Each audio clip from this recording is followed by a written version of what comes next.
नारायण नारायणं नमस्कृत्य नरं चैव नरोत्तमं देवीं सरस्वतीं व्यासं ततो जयमुदीरयेत्।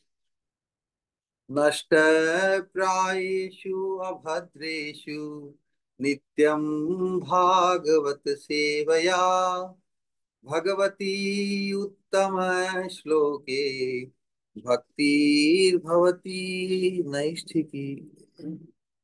परम धर्म जो भागवत धर्म कहलाता है उसके अनुशीलन रूप इस दिव्य कार्यक्रम में आप सभी का स्वागत।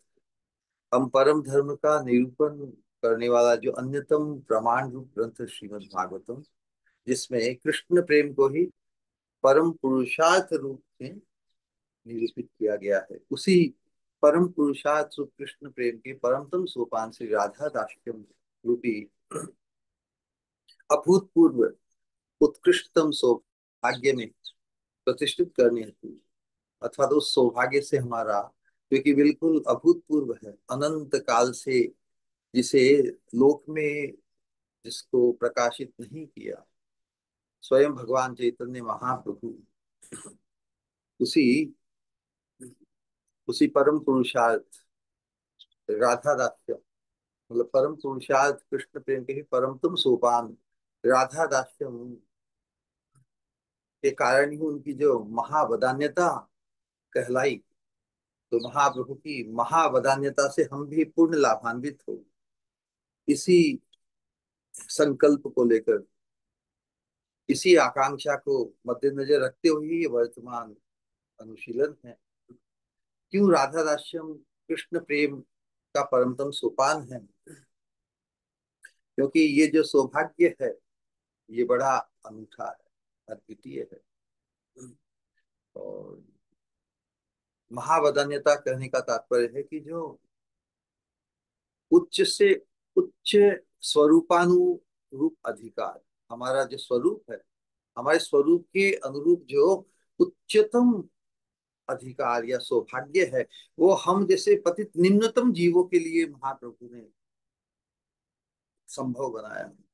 और उनके जो पार्षद उन्होंने अपने अपने स्वामी महाप्रभु के मनोभिष्ट की पूर्ति रूप ही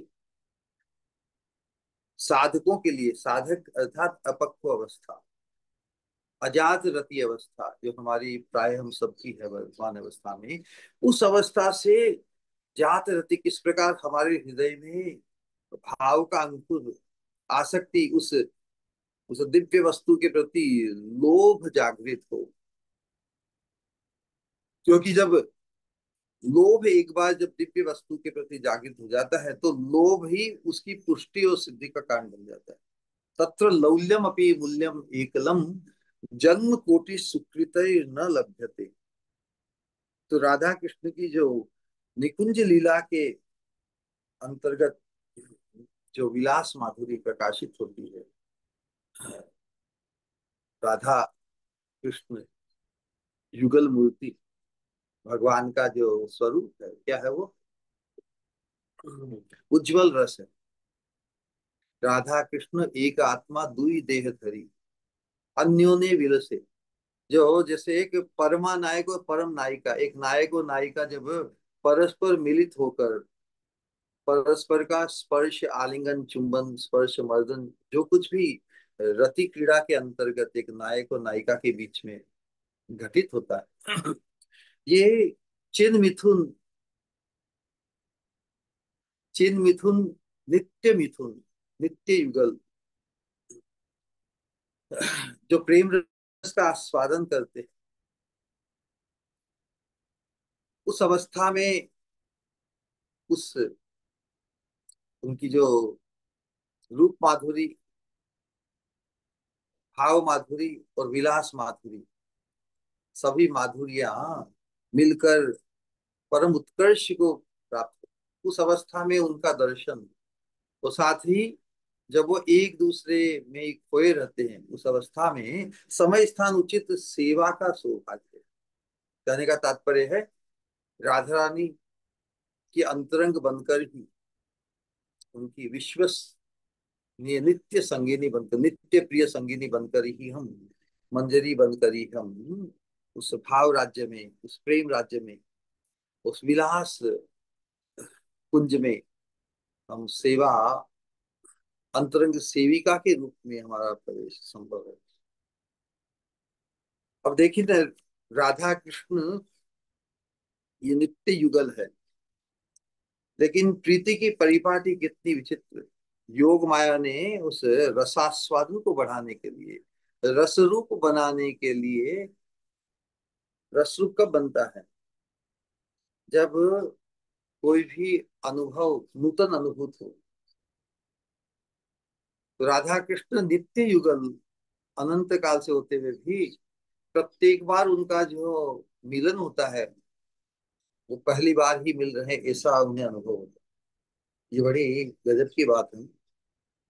संसार में, लोक में हम देखते हैं कि कोई युगल हो, पति पत्नी हो, प्रेमी प्रेमिका हो, तो पति पत्नी के रूप में तो उनकी उपलब्धि हमेशा ही 24 से रहती है, और कोई इतना उसमें मिलने में कोई नया रोमांच, नया जिससा नहीं रहता हर बार ही, तो कोई उसमें बाधा भी नहीं है, सहज ही मिल सकते हैं। लेकिन जो धर्म के अंतर्गत पति पत्नी रूप में प्रतिष्ठित नहीं है, वहां पर यदि वो स्त्री पुरुष यदि मिलते हैं, तो उनके मिलने में बहुत सी अड़चने आती हैं। लेकिन लेकिन राधा कृष्ण तो नित्य युगल, नित्य प्रिया प्रीतम, नित्य परिणीत है, नित्य ही एक दूसरे के हैं। फिर भी जो रस निर्यास है, जो इस मधुर उज्जवल रस के अंतर्गत रस निर्यास के कारण ऐसी व्यवस्था योग माया ने की है उनके उस रस निर्यास के लिए, रस निर्यास आस्वादन के लिए, कि प्रत्येक बार उनका मिलन रोमांचकारी होता है और नूतन प्रतीत होता है। एक सिद्धांत है ये, हम जो रागानुगा भक्ति, विशेष रूप से राधा कृष्ण की जो पारकीय लीला, ये पारकीय लीला का जो तत्व है, इसे भी अच्छी है।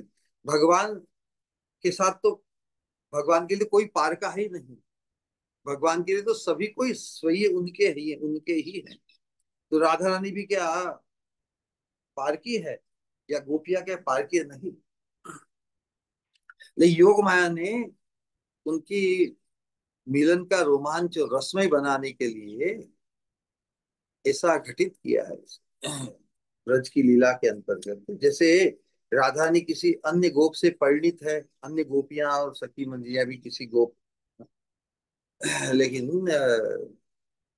उनका चित्त आकृष्ट है, मोहित है श्याम सुंदर में। यही परिपाटी है।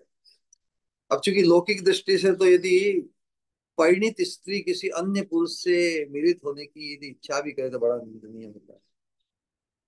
तो करे क्या?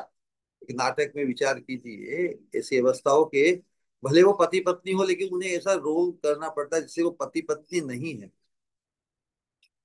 तो पति पत्नी होने के कारण कितनी ही बाधाएं हो, कितनी रोकथाम हो, कोई ना कोई तो अटकल निकालेंगे मिलने के लिए। ले अटकल निकाल कर जब सफल होंगे, जितनी बार भी मिलने में, भले थोड़े समय के लिए हो, तो वो उतने समय का मिलन भी बड़ा रोमांचकारी होगा। वो हठात होगा ना, जो जैसा प्लान किया, कभी कभी प्लान के अनुसार मिलना हो भी नहीं भी हो, इस प्रकार का बड़ा रोमांच।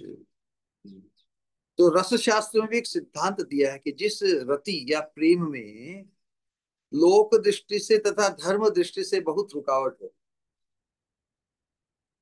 यदि कोई स्त्री पुरुष परिणित नहीं है, पति पत्नी रूप में संबंधित नहीं है, तो ना, लौकिक दृष्टि से यदि लोग कह के रही है आपस में क्या के पति पत्नी है, पति पत्नी नहीं तो बड़ा कुछ कोई तो चक्कर है ना, सब लोग में ऐसा प्रतीत होता है। लेकिन रति या प्रीति का ये स्वरूप ही ऐसा है कि जिस रति या प्रेम में लोक दृष्टि से तथा धर्म दृष्टि से बहुत रुकावट हो, जिसके जिस मिलन में, जिस रति में नायक नायिका उस रुकावट के कारण अपनी जो प्रच्छन्न कामना है, प्रच्छन्न मतलब छुपी हुई कामना, स्वच्छंद और मिलने की, वो बाधित होती है।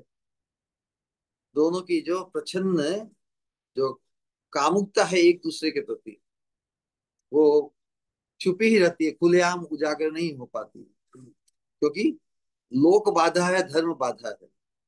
तथा एक दूसरे का दर्शन करने में भी कोई देख नहीं लेवे कि कोई किसी को देख रहा है। हाँ, ठीक है, हाँ, मतलब दर्शन करने में, स्पर्श करने में, बोलने में, बोलने तक में उस रुकावट के कारण बाधा आती है। उसके बावजूद भी क्या, जिसके प्रति हमारी प्रीति हो, उसको देखने का, उसको स्पर्श करने का, उससे बात करने का, उससे आलिंगन करने की जो स्प्रिया है, क्या वो घट जाती है? जितनी रुकावट उसमें आती है उतना ही आवेश बढ़ता है। और जब भी अवसर मिले मिलन का, तो वो मिलन कितना रोमांचकारी होता है। तो शास्त्र कहते हैं कि जिस रति में, रति के आस्पद या प्रियतम या प्रिया के मिलने में जितनी कठिनाई रहे, वो कठिनाई के बाद या बावजूद भी जब मिलन संपादित होता है, उसे ही काम की या रति की परम शोभामय अवस्था जानना चाहिए। अब जब लोक में, जब इस प्रकार की स्त्री पुरुषों के बीच में कोई परिणित स्त्री के साथ किसी अन्य पर पुरुष या पैरेमर जिसे कहते हैं, उपपति का जो व्यवहार होता है, वो तो बड़ा निंदनीय माना गया है। क्यों निंदनीय है? कि उसमें बहुत विकृतियां, और इसमें दोष ये है कि अ, धर्म का उल्लंघन तो ठीक, लेकिन अनेक विकृतियों को जन्म देता है, क्योंकि वो उसका अधिकारी नहीं है। उपपति किसी अन्य स्त्री के साथ उपभोग करे, तो ये बहुत ही निंदनीय वस्तु है। लेकिन राधा कृष्ण के बीच में वो वस्तु नहीं है। दिखने में ऐसा ही लगता है कि जब उपपति परपति भी, क्योंकि जो नायिका है वो किसी किसी के साथ धर्म के अंतर्गत परिणित होते हुए भी यदि पर पुरुष में उसकी रति होती है, उसका इंटरेस्ट होता है, तो फिर जो उपपति है वो भी उस नायिका के प्रयोजन को पूर्ण करने के लिए, नायिका भी उन्मत्त है उससे मिलने के लिए, और जो उपपति है, पेरेमर है, वो भी नायिका को अनुकूल होने के लिए अनेक रिस्क लेकर, आसक्तिवश धर्म का उल्लंघन करता है। और परकीय रमणीय जो उसकी नहीं है, किसी दूसरे की पत्नी है, रमणीय के प्रेम का आश्रय होता है, आश्रय लेता है, उसे उपपति या पेरेबर करते हैं। लेकिन राधा कृष्ण के बीच में संबंध पेरेबर का, उपपति का नहीं है, केवल इस प्रकार का इम्पोज किया है, इस बात को समझना है। अब जब जो नित्य स्वीय एक दूसरे के प्रिया प्रीतम है, उनको इस प्रकार के ढांचे में, इस प्रकार के वातावरण में, जैसे नाटक होता है, नाटक के अंतर्गत जो डायरेक्टर होता है, अब जो बॉस है उसको भी उस डायरेक्टर के संचालन में काम करना पड़ता है। राधा कृष्ण तो सर्वेश्वरेश्वर है, ईश्वर है, परम है, कृष्ण सच्चिदानंद। उन्हें किस चीज का अंकुश, उन्हें किस चीज की बाधा, कुछ भी उपलब्ध करने के लिए, लेकिन रस निर्यास के लिए, केवल रस निर्यास के लिए, उस मिलन को रोमांचकारी बनाने के लिए, प्रत्येक बार अनिश्चित कोई चीज यदि स्टीरियोटाइप और सेटअप हो गया, हाँ इस प्रकार होना है, तो एवरीथिंग इज प्रेडिक्टेबल होती है। लेकिन राधा कृष्ण का मिलन जिस प्रकार अ, अपेक्षित किया जाता, उस प्रकार नहीं होता घटित। अनेक प्रकार की वार्यमान, अनेक प्रकार की बाधाएं बीच में आ जाती, बाधाओं के कारण ही रोमांच बढ़ जाता है। और मिलन होगा कि नहीं, ये निश्चितता नहीं रहती। उस मिलन की अनिश्चितता के कारण के बावजूद भी जब मिलन संपादित होता है, तो बहुत ही रोमांचकारी होता है। इसीलिए इस सिद्धांत को समझना कि विक्रीडितुम ब्रज वधुभिर इदम च विष्णु, भगवान जो रास क्रीड़ा, या जो गोपियों के साथ, राधा रानी के साथ भगवान का जो मिलन और जो खिलवाड़, प्रेम खिलवाड़ है, दिखने में आपात दृष्टि से पर स्त्रियों पर स्त्री या उपपति के बीच में जो खिलवाड़ है वैसा प्रतीत होता, लेकिन वास्तव में वो है नहीं। एक बहुत ही सुंदर चित्रण, जब हम इस तत्व को जानते हैं कि राधा कृष्ण के का संबंध कोई लफड़ा नहीं है, वो नित्य प्रिया प्रियतम है, उसमें कोई दोष नहीं है, क्योंकि वो तो सभी जीव मात्र के परम पति है। एक बार इंडोलॉजी के प्रोफेसर ने श्रील प्रभुपाद जी से प्रश्न किया कि आप से कृष्ण भक्ति की को आप आदर्श बताते हो, लेकिन कृष्ण का जो चरित्र है वो तो बड़ा निंदनीय है। कितनी ही पर स्त्रियों के साथ उन्होंने मतलब रास किया, और ये सब पीड़ा उसको आप भजते हो। तो श्रील प्रभुपाद जी ने सहज बताया कि भाई अ, फिर भी उनकी हम चर्चा करते हैं ना, क्योंकि वो इतने समर्थ हैं कि इतने उनके अनंत वीर्य है, अनंत काम है, और जो उनकी महिमा है उसके कारण वही कर सके जो और तो कोई नहीं कर सकता। एक स्त्री को भी कोई नहीं संभाल सकता मनुष्य की शक्ति, क्योंकि हम स्वरूप के अनुरूप न हम भोक्ता हैं। हम तो हमारा स्वरूप तो हम सेविका ही है, तो सेवक या सेविका किसकी, जो परम है।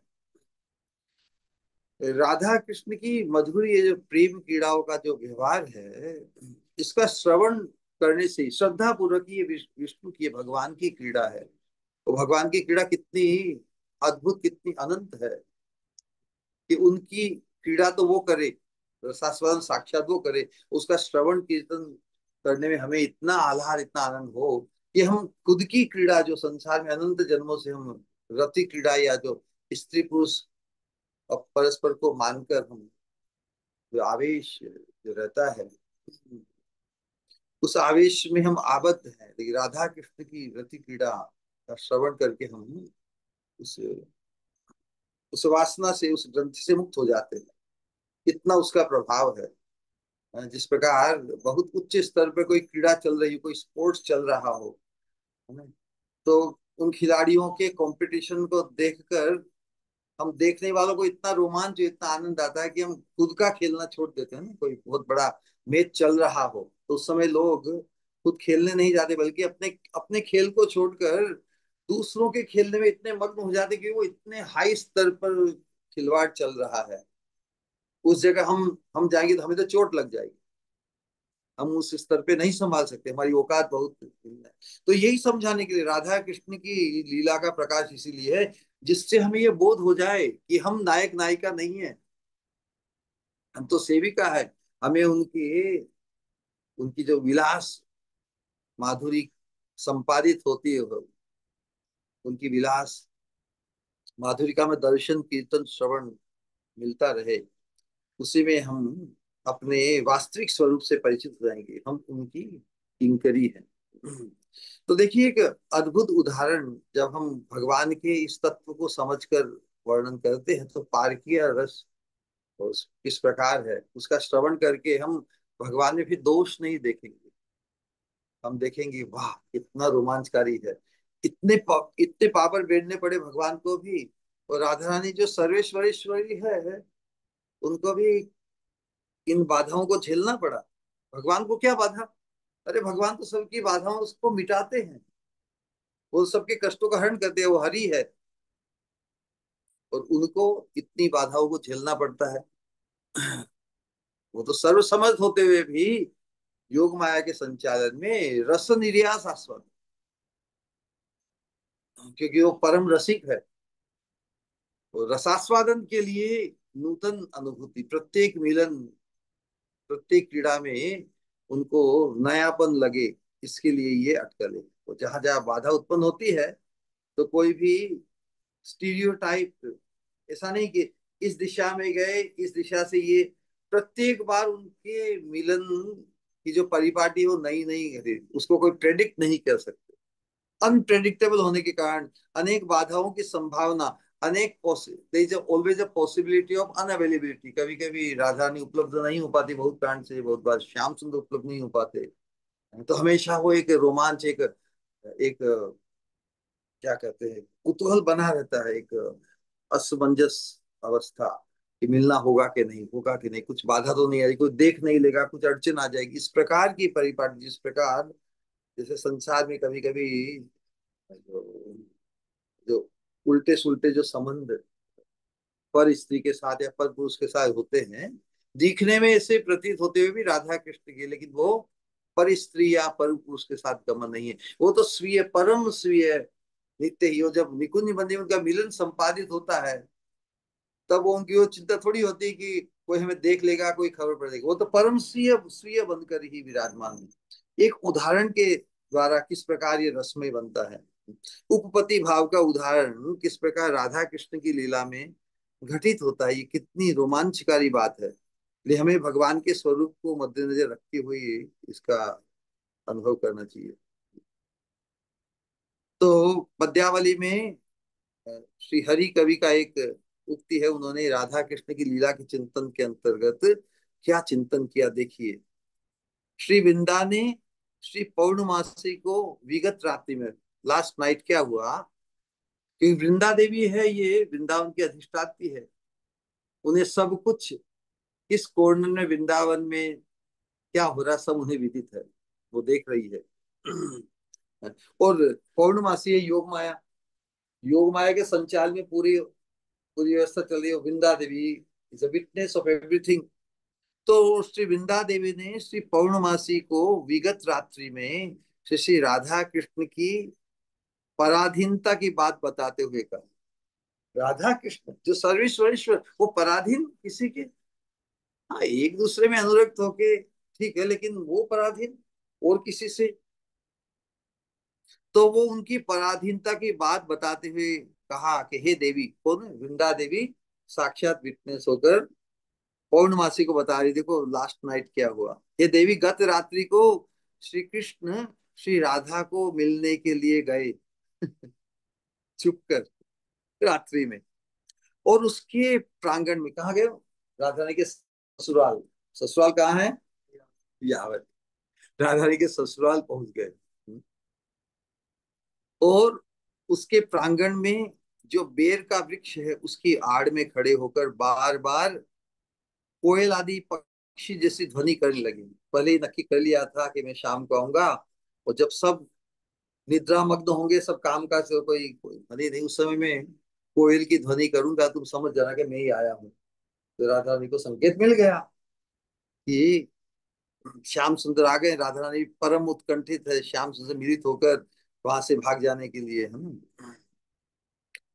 तो बार बार कोयल आदि पक्षी जैसी ध्वनि करने लगे भगवान।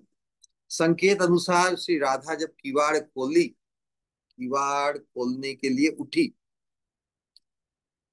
तो राधा रानी का जो श्रृंगार है, श्रृंगार भी क्या है, चूड़िया और कंकण, वही बाधक दुश्मन बन गए। उतने समय इतना श्रृंगार राधा रानी का, चूड़िया और कंकण आदि बजने लगे, उसकी ध्वनि को सुनकर, उसकी ध्वनि को पहले किसने सुना, भगवान कृष्ण ने सुना, क्या चल राधा रानी दरवाजा खुल के तुरंत आ रही है। किंतु घर से चतुरा वृद्धा जटिला ने, जटिला कौन, राधा की सास ने, लेकिन उस ध्वनि को सुनकर घर से चतुरा वृद्धा जटिला ने बार बार आवाज दी, कौन है, कौन, हरे बाप रे। जटिला की आवाज सुनकर भगवान श्री कृष्ण चित्त में बड़े दुखी हुए। जो सबके दुख को दुख दूर करते हैं, वो दुखी हुए। विचित्र लगता नहीं सुनने में, क्यों दुखी हो गए, क्योंकि राधा रानी से मिलने का जो रोमांच और जो अवसर था उसमें बाधा आ गई, रुकावट आ गई, इसलिए दुखी हुए।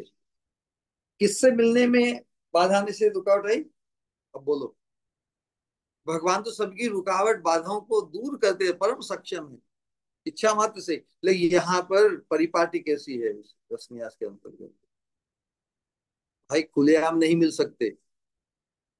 खुलेआम मिलने फिर रस परिपाटी समाप्त हो जाएगी। सभी बाधाओं को पार करते हुए सभी उस सिस्टम के अंतर्गत ही चलना है उन्हें। बड़े दुखी हुए भगवान श्री कृष्ण, कैसी विचित्र बात है, भगवान दुखी हुए, लेकिन राधा रानी से मिलने में बाधा कोई हो तो दुख तो होगा ही ना। तो ये जो ब्रज के निकुंज मंदिर की जो लीलाएं हैं, अलौकिक है, लोकातीत है, फिर भी इसकी जो परिपाटी है, इसका जो डिस्पोजिशन है, खिलवाड़ है, वो लौकिक जैसा ही प्रतीत होता है। इस लोक में भी वैसा ही प्रतीत होता है। तो फिर भगवान फिर रुक गए। इस प्रकार कुछ देर देर बाद फिर श्री कृष्ण ने कोयल जैसी आवाज करके संकेत दिया कि अभी मैं यही हूं, आ जाओ। और परंतु श्री राधा ने भी बार बार उठने पर उसकी उनकी चूड़ियों की आवाज सुनकर जटिला हर बार बोल उठी, कौन कौन कौन है। अतः सारी रात श्री कृष्ण ने उस बेर के वृक्ष के नीचे बिताई। अब ये परिपाटी क्या क्या क्या हम समझे ना, भगवान को इस प्रकार झेलना पड़ता है तो बड़ा रसमय लगता है ना। अब जब भी, अब वो जब एक बार जिसको लोग, अब राधा कृष्ण एक दूसरे में परम अनुरक्त है, उस अनुरक्ति के कारण कितनी हजार बाधाएं हो, वो तो बाधाओं को पार करने की अटकल कहीं ना कहीं से निकालेंगे ही। वो निकल के जब मिलन होगा बड़ा सुखमय होगा। और प्रत्येक बार ऐसा ही लगा, क्योंकि प्रत्येक बार जब मिलन होगा वो कोई फिक्स नहीं है कैसे होगा, नूतन प्रकार से ही अनुभव, और जो नूतन होकर ही वो रसमय बनकर विराजमान है। तो हम समझ, सिद्धांत में ही समझना चाहिए कि जो उपपति या जो पेरेमर है, पेरेमर को नाम सुनकर, उपपति पर पुरुष का नाम सुनकर जो लघुता या जो दोष जो निंदनीय है, बात शास्त्रों में भी कही है कि वे पर स्त्री का पर पुरुष के साथ गमन ये बड़ा निंदनीय कार्य है। तो वे संसार के प्राकृत नायक नायिका के ऊपर ये सिद्धांत लागू होता है, भगवान कृष्ण के संबंध में नहीं। क्योंकि वे तो रस निर्यास के आस्वादन करता सर्वावतारी है, धर्म अधर्म के वो नियंता है, इसलिए धर्म अधर्म के दोष से वो परे हैं। वो सबके नियंता है, वास्तव तत्वत है। अन्यान्य समस्त अवतारों या भगवत स्वरूपों के अवतारी या चूड़ामणि है भगवान श्री कृष्ण। वैसे तो किसी भी भगवत स्वरूप पर धर्म अधर्म का नियमन लागू नहीं होता। जब अन्य अवतारों पर भी धर्म का दोष, धर्म अधर्म का गुण दोष नहीं आता, तो सर्वावतारी सर्व कारण कारण भगवान श्री कृष्ण के पक्ष में इसकी संभावना भी नहीं है। विशेष कारण यह है कि स्वयं भगवान श्री कृष्ण समस्त रसों के निर्यास, अशेष विशेष के आस्वादन के लिए ब्रज में अवतीर्ण होते हैं। भगवान श्री कृष्ण अजन्मा होते हुए भी तथा नित्य किशोर होते हुए भी वयः कैशोरकम ध्येयम, भगवान कृष्ण का जो नित्य स्वरूप क्या है, किशोर किशोर स्वरूप, वयम उनकी वय मतलब अवस्था, कैशोरकम ध्येयम, तो आदि एवं परम रस है। तो उज्जवल रस ही परम रस है। और उसी स्वरूप उज्जवल रस में प्रतिष्ठित होकर भगवान की जो अवस्था वो किशोर अवस्था है। तो किशोर अवस्था उनके नित्य अवस्था होते हुए भी अ, बाल्य रस, वात्सल्य रस निर्यास आस्वादन के लिए वो जन्म भी धारण करते हैं, जन्म की भी लीला करते हैं। बाल्य अवस्था और पौगंड अवस्था बाल्य भाव ग्रहण करते हैं। वैसे ही मधुर रस का परकीय भाव में रसास्वादन करने के लिए वो उपपति होने का रोल स्वीकार करते हैं। ये रोल है केवल, वो उपपति नहीं है, राधा रानी के पर पुरुष नहीं है। वो तो परम स्वकीय है, स्वरूपतः है भगवान और गोपियों के साथ। वो परम स्वकीय होकर विराजमान, रस निर्यास के लिए योग माया ने ऐसा खिलवाड़ किया कि नहीं, तुम भी खुलेआम नहीं मिल सकते, खुलेआम मिलने में फिर कोई रोमांस नहीं होगा। बस यही इस सिद्धांत को समझना। इसलिए जब राधा कृष्ण की ये काम पीड़ा जैसी प्रतीत होती हुई जो घटनाएं हैं, उन्हें समझना चाहिए कि वो तो प्रिया प्रीतम की, नित्य प्रिया प्रीतम, और वो परम नायक है, श्याम सुंदर परम नायिका। तो परम नायक और परम नायिका, परम हाईएस्ट लेवल का सुपरलेटिव खिलाड़ी और सुपरलेटिव आपस में कंपटीशन हो दो का, तो वो रोमांच कितना जबरदस्त होता है कि व्यक्ति तुच्छ अपने खुद के खेल या खुद के खिलवाड़ को भूल जाते हैं। तो राधा कृष्ण की जो विलास माधुरी का जो प्रकाश है, वो हमको, हमारी चित्त वृत्ति को, हमारे हृदय के राग को उनके अनुगत करने में परम सक्षम है। भक्ति पराम भगवती, उनके प्रति हम भक्ति भाव पूर्ण प्रेम भक्ति हमारी उनके प्रति जागृत हो जाएगी। और उसके प्रभाव से जो हृदय का काम रोग है, जो हमारे स्वरूप के विपरीत है, हम स्वरूपतः न नायक हैं, न भोक्ता है, न किसी भोक्ता द्वारा भोग्य है। एकमात्र परम भोक्ता श्याम सुंदर है, रेसिपिएंट ऑफ सर्विस और render of service Radha Rani है। तो राधा रानी ही परम सेविका या परम नायिका बनकर विराजमान है। और हमें उनकी उस महिमा का श्रवण करके हमें भी हमारी जो वास्तविक स्थिति है कि हम उनकी सेविका है, हम सेविका बनकर के अपने आप को धन्य मानेंगे। तो इसीलिए केवल उस मधुर रस का परकीय भाव में रसास्वादन करने के लिए उपपति या उपपत्य पेरेमर होने का एक स्वांग करते हैं, खिलवाड़ करते हैं, नाटक करते हैं ये पूरी। तो मधुर रस की जो परकीय भावमय वैचित्री है, उसके आस्वादन के लिए रसिक शेखर स्वयं रसरूप है। स्वयं रसरूप होने के लिए सबके द्वारा आस्वाद्य है, लेकिन खुद भी तो रसिक शेखर खुद भी रस का आस्वादन करते हैं। सबके लिए आस्वाद्य होकर भी जो स्वयं जो आस्वादन करते हैं, उस आस्वादन की पूर्ति उनकी भगवान की जो ब्रज की जो ब्रज लीला में जो अपने नित्य स्वीय खुद की ही लादिनी शक्ति की मूर्त रूप श्रीमती राधा रानी और राधा रानी का काव्य विस्तार रूप गोपियों के साथ जो परकीय भाव ग्रहण है, भगवान उनमें भी पराकिया भाव ग्रहण कराकर वो भी ऐसा ही सोचती है लोक व्यवहार में कि हम किसी की पत्नी है, बल्कि उनके साथ, अपने पतियों के साथ उनका व्यवहार नहीं होता, कोई स्पर्श आलिंगन मिलन नहीं होता।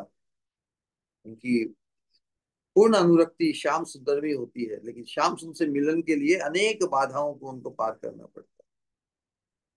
तो उस रस निर्यास के लिए ब्रज लीला में जो भगवान के नित्य स्वीय, स्वीय मतलब खुद की ही लादिनी शक्ति स्वरूपा श्री राधा आदि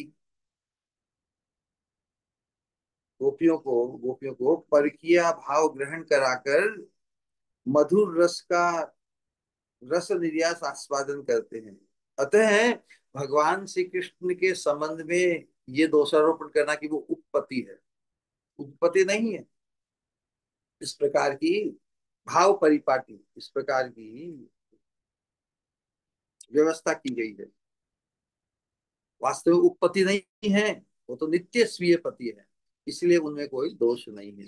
किंतु लोक दृष्टि से, लोक में यदि संसार में, संसार के लोगों में यदि कोई उपपति बनकर किसी अन्य परिणित स्त्री के साथ का भोग करता है या उसे उसके साथ खिलवाड़ करता है, तो ये परम महापाप है, विधर्म है, और नरक में ले जाने वाला, चिरकाल तक यातना कराने वाला है। यहाँ तक कि इस संसार का जो पेरेबर या उपपति विषयक कोई काव्यगत नाटक भी यदि श्रोता, तो देखने वालों ने, जो मूवी में कभी कभी दिखाया जाए ना, लफड़े जो बताए जाते स्त्री पुरुषों के, पर स्त्री के साथ, पर पुरुष का, तो देखने वालों के यदि वो आकर्षक लगे तो भी अधर्मजनक हुआ करता है, क्योंकि जैसा देखेंगे, जिसका करेंगे संग उसका लगेगा रंग। तो भौतिक जगत में जब ये पर स्त्रियों पर पुरुषों के बीच का खिलवाड़ मूवीज और नाटक के माध्यम से देखा जाता है, तो लोगों को वो आकर्षक लगता है, और उस आकर्षण में यदि वो आकृष्ट हो जाते हैं तो वो बर्बादी का कारण बनते हैं, अधर्मजनक हुआ करता है। जन साधारण के लिए ही नहीं, सभ्य समाज, सामाजिक आदर्श के रूप में भी वो अधर्मकारी है, निंदनीय है, परम निंदनीय है। किंतु भगवान तो श्री श्री लीला पुरुषोत्तम और उनकी स्वरूप शक्ति प्रधान ब्रज गोपियों की लीलाएं, भले वो काव्य में हो, नाटक में हो, वर्णन में हो, भागवतीय शास्त्र में हो, उसके श्रवण करने और देखने से सामाजिक स्तर पर या व्यक्तिगत स्तर पर जो हमारी स्वरूप की विकृति है, जो हमारी कामना वासना, हम स्त्री शरीर में है तो पुरुष के प्रति, और पुरुष शरीर में है तो स्त्री के प्रति जो हो, जो हृदय का जो काम आदि, वो नष्ट हो जाते हैं उसका श्रवण करने से। ये पराभक्ति रस में हम सराबर हो जाते हैं। अतः भौतिक जगत का या प्राकृत उपपति निंदनीय है, परम निंदनीय, किंतु भगवान श्री कृष्ण जो सबके ही परम पति है, नित्य पति है, इन ब्रज गोपियों का जो उपपत्ति चिंतन, उनका चिंतन एवं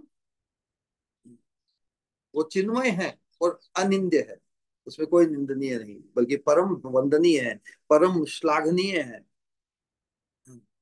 तो इस दृष्टिकोण से ही जब हम वर्तमान में इस मंजरी भाव की उपासना में, जब हम राधा रानी के कैंकत्व को उपलब्ध करने का जो चिंतन है, उसमें हमारा भी जो रस युगल का जो रस निर्यास होता है, उस रस निर्यास में भी हमारी स्वामिनी का उत्कर्ष हम देखकर मग्न होते हैं, क्योंकि हमारा जो प्राइमरी परिचय है वो राधा रानी के संबंध से है। राधा कृष्ण तो परस्पर के शब्द स्पर्श रूप रस गंध से उन्मादित होकर रस निर्यास अन्योन्य विलसे एक दूसरे का उपभोग करते हुए प्रेम रस आस्वादन करी, और प्रेम रस आस्वादन की जो परिपाटी उनके अंतरंग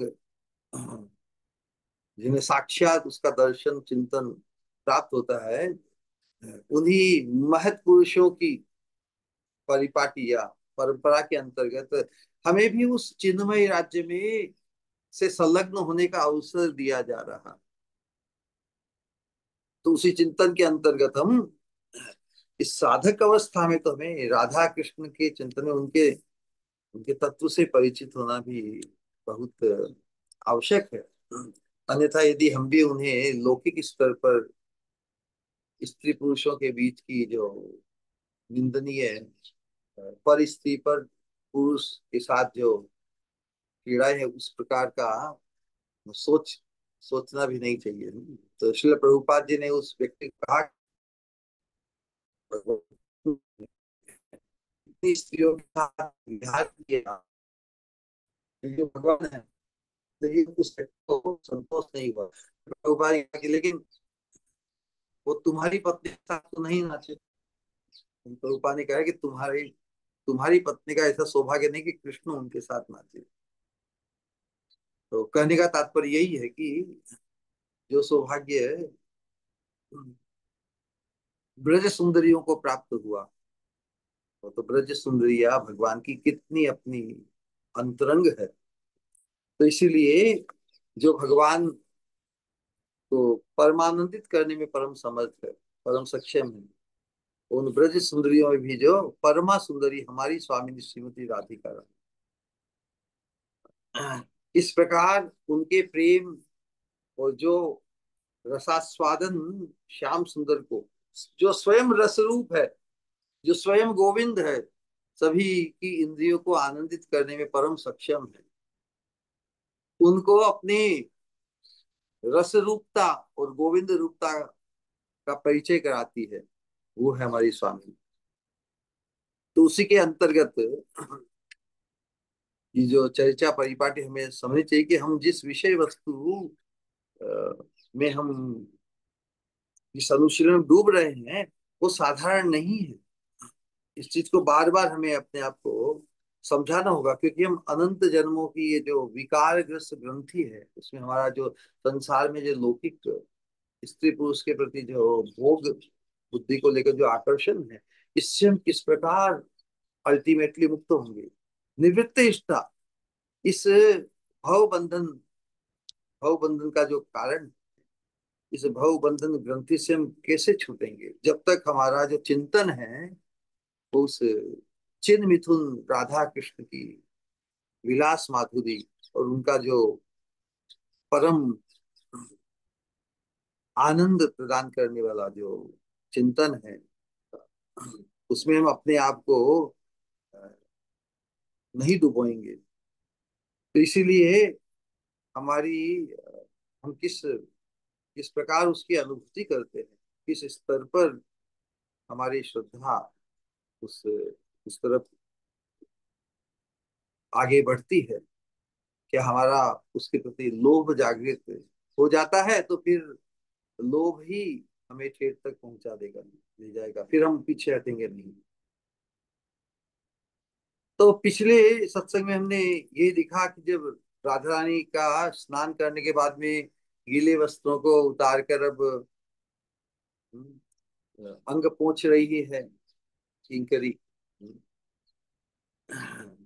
लेकिन स्वामिनी तो मोस्ट कृष्णा कॉन्शियस है हर अवस्था में। स्वामिनी ऐसा ही सोच रही है कि कोई ना कोई उन्हें देख रहा है। कौन देख रहा है?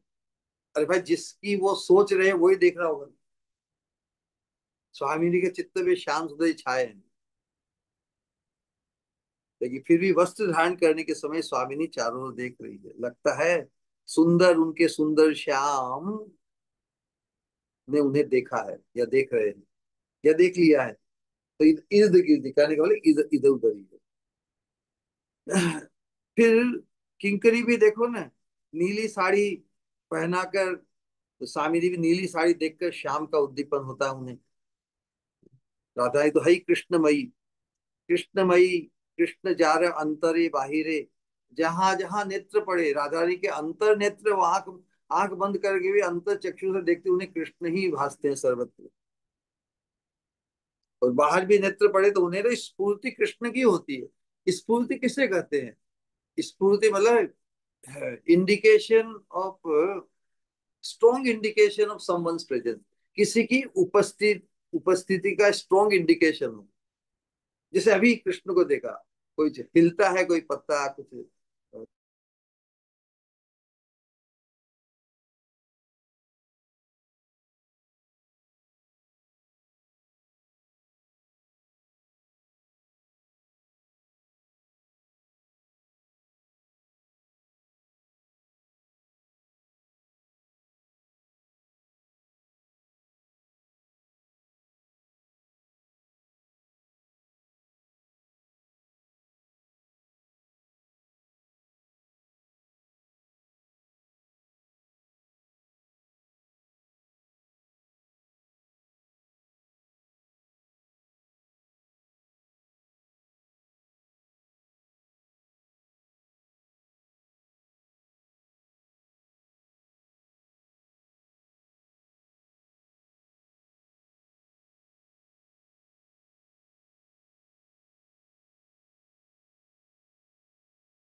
वो म्यूटेड है।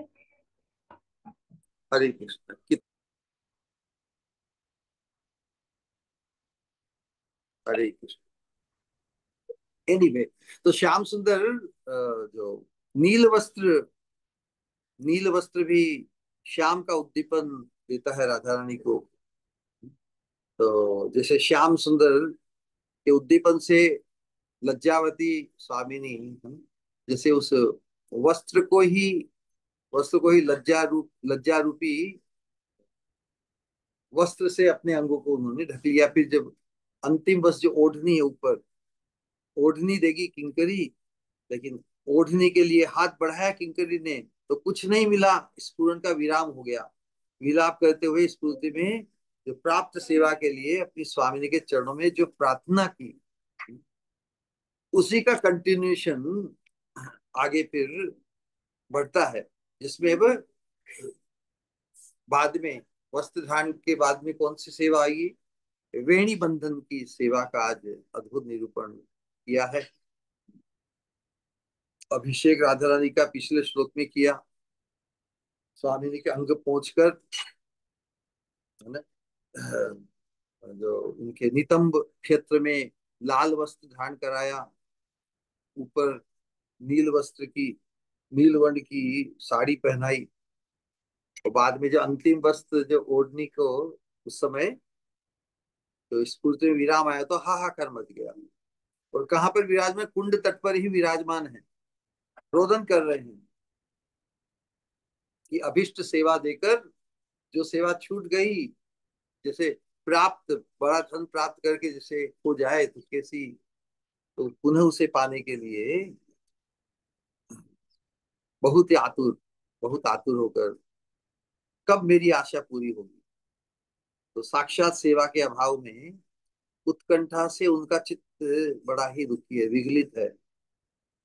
साथ ही ये साधक आवेश हमारे लिए ये प्रकट, साथ ही दैन्य भाव को प्रकाशित, कि अपनी अयोग्यता का निरूपण कर रहे हैं, अपनी अयोग्यता का अयोग्यता की स्फूर्ति उनके चित्त में हो रही है। अयोग्यता की स्फूर्ति होने पर ही तो हम कृपा को पुकार सकते हैं। ये कितना बड़ा पैराडॉक्स है साधकों के जीवन में। यदि हम जितनी साधना, जितनी हम योग्यता, जितनी उन्नत अवस्था को प्राप्त करते हैं, उतना ही अपनी अयोग्यता का एहसास भी बढ़ता है। साधन भक्ति के अंतर्गत प्राय साधकों में देखा जाता है कि हम जप को लेकर, कीर्तन को लेकर, अनेक प्रकार की भक्ति अंगों का अनुशीलन करके लोग भी हमें कहते हैं भाई बहुत उन्नत व्यक्ति हो, बहुत श्रेष्ठ भक्ति है, कितनी माला हम करते हैं, कितना जप करते हैं, कितना अनुशीलन इत्यादि, जो भी जो क्रेडिट्स होते हैं, उससे लोग भी, इर्द गिर्द भी हमारी प्रतिष्ठा होती है कि हम उन्नत हैं, हम वेरी एडवांस्ड। लेकिन वास्तविकता की जो जितना उन्नत बनता है वास्तव में, वो अपने आप को उतना ही अयोग्य अनुभव करता है। ये पैराडॉक्स, क्या ऐसा पैराडॉक्स हमने अनुभव किया है? इसलिए रागानुगा भक्ति बहुत दुर्लभ है, क्योंकि इसका जो मापदंड है वो बड़ा अनूठा है। वैदिक भक्ति, साधन भक्ति के अंतर्गत तो यही परिपाटी है, जो लौकिक परिपाटी, ये जो ज्यादा जब करेगा वो ज्यादा एडवांस, ज्यादा उसको कीर्ति, उस ज्ञान, और वो भी मानने लगा। आसपास के सभी लोग यदि हमें सर्टिफाइड कहें, सर्टिफाइड क्वालिफाइड कहें, तो हम अपने आप को उन्नत क्यों नहीं मानेंगे? हम भी कहेंगे तुम किस लेवल पे, हम किस लेवल पे हैं, तुम जानते नहीं मैं कौन हूँ। इस प्रकार की धारणा जो लोक में है, उसी के अंतर्गत वैदिक भक्ति में भी हम ढलते जाते हैं। तो यही एहसास होता है कि हाँ अब हम श्रेष्ठ बने हैं। लेकिन रागानुगा भक्ति में ये मापदंड, ये बिल्कुल विपरीत है। जितना उन्नत व्यक्ति होता रहता है भाव राज्य में, उतना ही अपने आप को अयोग्य मानता है, क्योंकि उसकी राधा रानी के दर्शन और राधा रानी के चरणारविंद की साक्षात सेवा की जो आकांक्षा है और बढ़ जाती है, और बढ़ जाती है, क्योंकि उसे और भी दुर्लभ लगती, और भी अधिक कीमती लगती है। जिस प्रकार जो अप्राप्त वस्तु होती है, उसके लिए जितना प्रयास किया जाए, प्रयास करने के बावजूद भी यदि वो नहीं मिले तो उसकी कीमत बढ़ जाती है। कोई वस्तु, एक लौकिक उदाहरण, कोई वस्तु यदि हमें बहुत अच्छी आकर्षक लगे और हमारे पास 10 लाख रुपए की पूंजी हो, तो हम 10 लाख तक देने को तैयार हो, मिल जाए, मालूम पड़ा कि वो तो 5 लाख में बिक रही है, और लेकिन वहां पहुंचते पहुंचते लगे वो तो 10 लाख में भी नहीं मिल रही है, इतनी कीमती है, रेयर है, और उसकी कीमत तो हमारे पास जितनी कीमत चुकाने की उससे अधिक हो गई, तो अब क्या करेंगे हम? तो राधा रानी के दर्शन, उनके चरणों की सेवा इतनी दुर्लभ प्रतीत होती है। जब उन्नत अवस्था को हम, जब भाव में उन्नतता आती है, तब हमें और भी राधा रानी के चरण दुर्लभ दिखते हैं। तो उस अवस्था में हमारी योग्यता बिल्कुल अयोग्यता जैसी प्रतीत होती है। हम अपने आप को नितांत अयोग्य पाते हैं, नितांत अक्षम पाते हैं। उस अवस्था में क्रंदन ही बाकी रह जाता है। और क्रंदन के अंतर्गत ही राधा रानी की जो कृपा स्फूर्ति रूप में किसी नई लीला की स्फूर्ति प्रदान करती है। तो ये पैराडॉक्स, हम कभी भी इस रागानुगा भक्ति मार्ग कभी भी ऐसा नहीं सोचे कभी किसी भी अवस्था में कि हम इतने श्रेष्ठ बन गए हैं।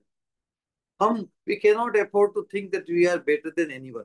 हम किसी से भी श्रेष्ठ है ऐसा करने का, ऐसे करने की जरूरत, ऐसा करने की या सोचने की रिस्क कभी नहीं लेंगे। कि वहीं पे हम फिर रुक जाएंगे, अटक जाएंगे।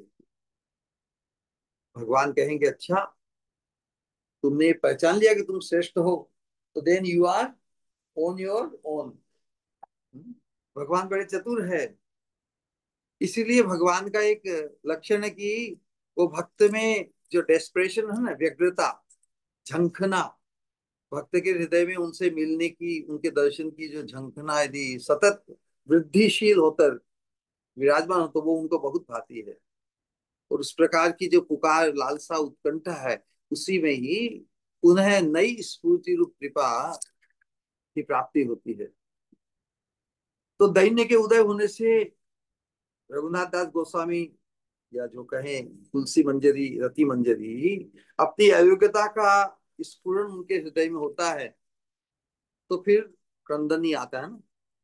तो फिर भी आशा नहीं छूटती है, आशा बंधता रहती है कि अवश्य ही वो प्राप्त होगी। हाँ। अच्छेद्य मूला सती, ये आशा बंधता है, ये छूटती नहीं। अवश्य ही उनकी कृपा मुझे प्राप्त होगी, अवश्य ही राधा रानी एक न एक दिन मुझे दर्शन देगी, अवश्य अपनी सेवा में मुझे स्वीकार करेगी। तो ये आशा कभी नहीं छोड़ी जाती। और आशा क्या है? अभिष्ट की करुणा, वो बड़ी परम करुणाशील है मेरी स्वामिनी। अभिष्ट की करुणा की स्मृति से चित्त आशा के आलोक से उद्दीप्त हो जाता है, प्रफुल्लित रहता है। ऐसा नहीं कि there is nothing hopeless on this path, इस मार्ग में होपलेसनेस नहीं है, क्योंकि उसकी निश्चित प्राप्ति है। It's a real thing. संसार में यदि किसी वस्तु की प्राप्ति की आशा हो और यदि उस वस्तु ये समाप्त हो जाए, क्योंकि हर चीज तो नश्वर है, हर संबंध नश्वर है। तो संसार के स्तर पर किसी आशा को लेकर यदि हम बैठ जाएं तो बड़ा दुखदाई होता है। इसलिए भागवत का सिद्धांत है, आशा ही परमम दुखम नैराश्यम परम। संसार की किसी वस्तु, किसी भी संबंध को लेकर उससे बंध जाना, उसकी आशा में, ये परम दुख का कारण होता है। लेकिन इस प्रेम भक्ति के मार्ग में आशा ही परम सुख का आधार हो जाता है, क्योंकि asha is for the real thing, permanent thing, अनश्वर चीज की आशा है ना। राधा रानी क्या, राधा रानी का संबंध कोई नश्वर जगत की वस्तु है नहीं। राधा रानी के साथ हमारा जो संबंध है, हमारी किंकरी होने का जो एहसास है, क्या ये वो आगंतुक है? नहीं, ये तो हमारी शाश्वत स्थिति का परिचय है। तो अभिष्ट की करुणा की स्मृति से चित्त आशा के आलोक से उद्दीप्त हो जाता है। यह आशा ही अमृत है। तो है ना, ये रागानुगा भक्ति मार्ग जो महाप्रभु देने है, वो भागवत की जो सीमा है उससे आगे ले जाता है। भागवत की सीमा की संसार के संबंध से जो आशा है वो दुख का कारण है, लेकिन इस जगत की, इस भाव राज्य की जगत की जो आशा है वो परम अमृत है। ये आशा ही अमृत है। विरह, तो विरह क्या है? विरह साधक के प्राण बचाकर रखती है। विरह, ये आशा का जो अमृत है, वही विरही, विरह की जो पीड़ा है, पीड़ा में तो व्यक्ति जान गंवा देता है ना, असहनीय पीड़ा जैसी होती, लेकिन उस असहनीय पीड़ा में भी जो आशा रूपी अमृत है, वो उसकी रक्षा करती है। तो श्रीमद रूप गोस्वामी ने लिखा है, क्या लिखा है स्तवमाला में? स्तवमाला में उन्होंने एक भाव व्यक्त किया है भक्तों के स्तर पर। उसी भाव को हम मंजरी भाव के उपासक राधा रानी के संबंध से प्रकाशित करें। शास्त्रों में तो कृष्ण के संबंध से ही सब भावों को व्यक्त किया है, लेकिन ये मंजरी भाव की उपासना जो महाप्रभु ने प्रकाशित किया, हमें अपने भाव को राधा रानी के संबंध से जोड़ना। तो कृष्ण, भगवान कृष्ण के साथ जिस संबंध को प्रकाशित किया है रूप गोस्वामी ने पद्यास्तव माला में, वो कहा है, हे अघारी श्री कृष्ण, शुक, अम्बरीश आदि प्राचीन महात्माओं के दुष्कर भजन साधन की बात सुनकर, उन्होंने इतना उन्नत भजन किया, मेरी क्या औकात, मैं तो उतना भजन नहीं कर सकता, उनकी बात सुनकर निराशावश मेरा भक्ति लेश शून्य हृदय अत्यंत अनुतप्त हो रहा। बड़ा जरा रे, कितनी बड़ी भक्ति साधना करके, है ना, ध्रुव महाराज ने प्रहलाद में कितने कष्ट झोले, संकट झेले, कितनी बड़ी साधना की। अम्बरीश महाराज ने देखो किस प्रकार अपने आप को नियोजित किए, तो बड़े बड़े आदर्श है। और मैं तो बिल्कुल भक्तिहीन व्यक्ति हूँ, तो अपनी औकात को देखते हुए उनके इतने दुष्कर बड़े कठिन भजन साधन की बात सुनकर निराशा तो होती है ना, उनकी इतनी उन्नत भजन की बात सुनकर निराशावश मेरा भक्ति लेश शून्य हृदय अत्यंत अनुतप्त हो रहा है। किंतु भगवान की करुणा का जब विचार करता हूं, किंतु पामरों तक पर तुम्हारी अहेतु की करुणा की बात सुनकर आशा जल हृदय को सुशीतल भी कर रहा है। चैतन्य चैतामृत में भी यही विचार आया है कि अपनी पतितता को देखकर बड़े बड़ा बड़ा बड़ा मतलब डिसअपॉइंटमेंट होता है, लेकिन आपकी करुणा का विचार करके मुझे लोभ जागृत हो। तो लोभ किस चीज के लिए होना चाहिए? भगवान की कृपा, कि भगवान परम कृपालु है, बड़ी करुणाशीला है स्वामी ने, तो करुणाशील है तो उनकी कृपा अवश्य होगी। तो कृपा का लोभ जब जागृत हो जाता है, तो व्यक्ति साधक अपने आप को अत्यंत पतित, अत्यंत अक्षम, शक्ति बुद्धि साधनाहीन, बैंकरप्ट होते हुए भी भगवान की करुणा को संबल बनाकर उनकी कृपा का आकांक्षी बना रहता है। तो विशेष रूप से इस रागानुग भक्ति में स्मरण इस प्रकार का ही होना चाहिए। तो स्मरण निष्ठ साधक को स्मरण के समय स्मरण के समय वो अनुभूति होती है जैसे साक्षात सेवा ही कर रहा है, स्फूर्ति के अंतर्गत वैसी ही अनुभूति होती है। तो स्मरण की निबिड़ता, घनिष्ठ, घनीभूत, कॉन्सेंट्रेटेड स्मरण की निबिड़ता या सघनता में ऐसा होता है। लेकिन जब स्मरण से वो च्युत होता है, जिस प्रकार रघुनाथ दास गोस्वामी है ना, स्फूर्ति में वो बहुत निबिड़तम घनिष्ठ आविष्टता है, अंतर राज्य में स्वामिनी की सेवा में उनको स्नान कराया है, उनको अंग को पोंछा है, फिर बाद में वस्त्र पहनाए, इस प्रकार की जो निबिड़तम स्मरण में आविष्टता है ना। तो जब स्मरण छूटता है, स्मरण छूटता भी क्यों है? वास्तव में उस उत्कंठा को बढ़ाने के लिए। हम साधक ही हैं, अपने आप को हमें साधक मानना चाहिए। रघुनाथ दास गोस्वामी सिद्ध है, लेकिन उन्होंने हम साधकों के लिए आदर्श स्थापित करने के लिए वो भी ऐसा ही प्रचार करे कि उन्हें भी स्मरण में अंतर राज्य में उनका प्रवेश हुआ, लेकिन फिर स्फूर्ति में विराम होने से वो भी वैसे वंचित हो गए। वंचित कौन मानता है? साधक ही मानता है ना। तो उसी प्रकार उस साधक आवेश को आर्त भाव से जो क्रंदन करते हुए हाहाकार जैसे मच गया। तो जब स्मरण से बाहर आते हैं तो लगता है मानो मरुभूमि में, मरुस्थल भूमि में आ गए हैं। व्यवहार जगत में आते ही लगता है जैसे मर गए, संसार के व्यवहार को झेलना पड़ा। कहाँ तो हम चिन्मय राज्य में स्मरण में, कहाँ हम विहार कर रहे थे, कहाँ किस सेवा सौभाग्य को प्राप्त किए थे। तो भले ही इस संसार का जो फिर विचित्र विपरीत व्यवहार जो अनुभव, हमें मृत्यु जैसा ही लगता है ना, कि कहाँ हम आ पड़े, कहाँ तो वहां पहुंच गए, कहाँ तो उस जगत की परिपाटी, उस जगत से संलग्न होकर उस जगत में हमारे शाश्वत स्वरूप के अनुरूप जो मंजरी रूप के साथ हम सेविका बनकर राधा रानी के साथ संवाद, राधा रानी के साथ व्यवहार हो रहा था, उस व्यवहार से छूट के संसार के नश्वर जगत के व्यवहार में कहाँ मटक गए। लेकिन फिर भी उस चिन्मय राज्य की प्राप्ति, उस चिन्मय सौभाग्य की प्राप्ति की आशा ही हमारी इस मृत जगत में हमारी रक्षा करती है ना। लेकिन यदि आशा छूट जाए कि वो मैं तो इसको नहीं प्राप्त कर सकता, आशा ही छूट गई, तो फिर तो सब चौपट हो जाएगा। आशा ही, इसलिए आशा बंधता, आशा बंधता मोस्ट क्रिटिकल स्टेज, जो इस राग भक्ति या जो भाव भक्ति के जो 9 स्तर बताए हैं ना, शांतिर अभ्यर्थ कालत्वम, विरक्तिर मान शून्यता, आशा बंध, ये आशा बंधता क्रिटिकल, ये आशा बंधता के कारण ही व्यक्ति इस संसार में, हमें हमारे पूर्व संस्कारों के कारण जो भी स्थिति परिस्थिति अवस्था प्राप्त हुई है, किसी चीज को भी लेकर, उससे हम, उसके साथ हम समाधान करके जिएंगे, उसके साथ कोई कंप्लेन नहीं। लेकिन हम चाहेंगे केवल उस चिन्मय राज्य का कनेक्शन, हमारी आकांक्षा, हमारी उत्कंठा, हमारा आवेश, सब कुछ उस जगत के लिए। ये ऐसा नहीं कि हम चलो इस संसार में ही जीना, यहीं पे सुखी होने के लिए हम प्रयास करें।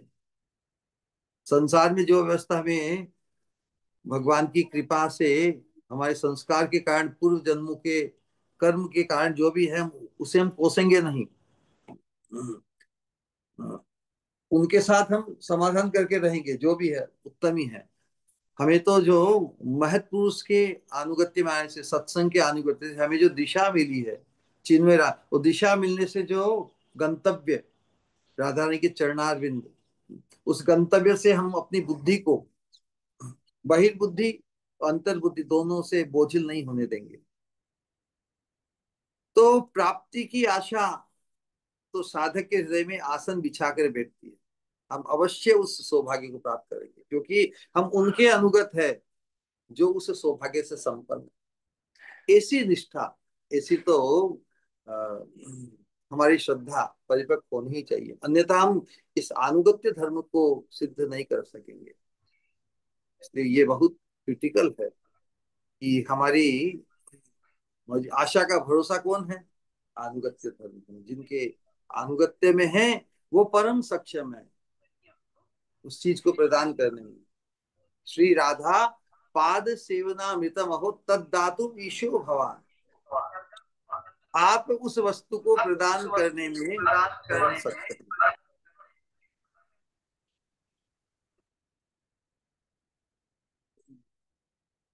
तो इसलिए यहाँ जो परिपाटी उस आशा को लेकर ही है। जब ध्यान निबिड़ होता है तो स्फूर्ति आती है। एक हमारे आचार्य रघुनाथ दास गोस्वामी, वो तो नित्य परिकर है, फिर भी साधना का रसास्वादन कर रहे हैं, हमें हमारे ध्यान को आकृष्ट करने के लिए। उनको साधना में भी इतना आह्लाद, इतनी उमंग,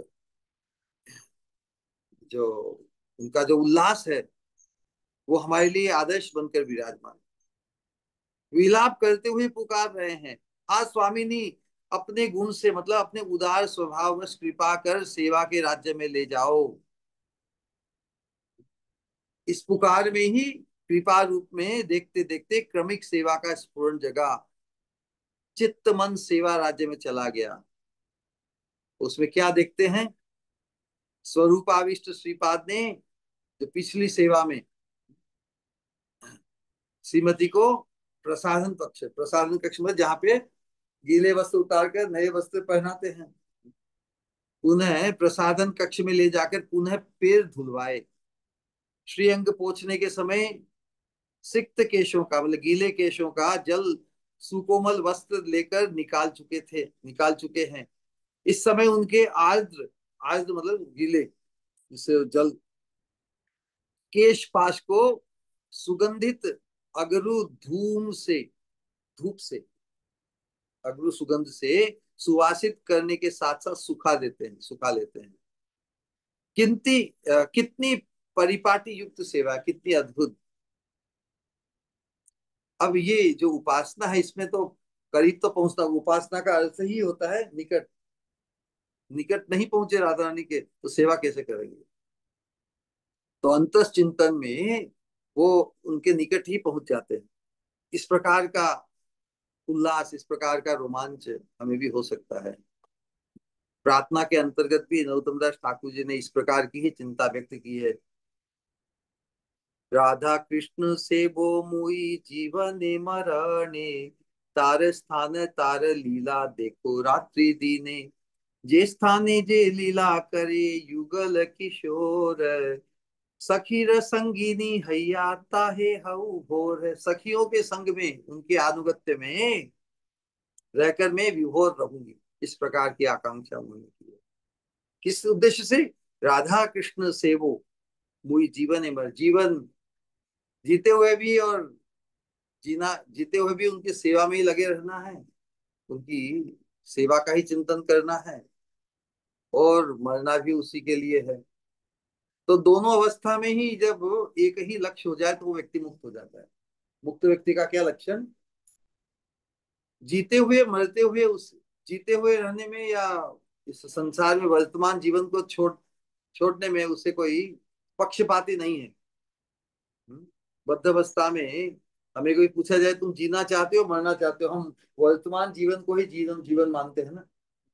हम सोचते भाई मरने के बाद में क्या होगा हमें मालूम नहीं, हम तो अभी जीना ही चाहते हैं। सही बात क्यों नहीं? जीना चाहते हो तो जीते समय जो अनुभव मिल रहा है, लेकिन हम वर्तमान में जो साधक रूप में जी रहे हैं, उस नित्य नित्य अवस्था को प्राप्त करने के लिए उसकी तैयारी रूप में ही है।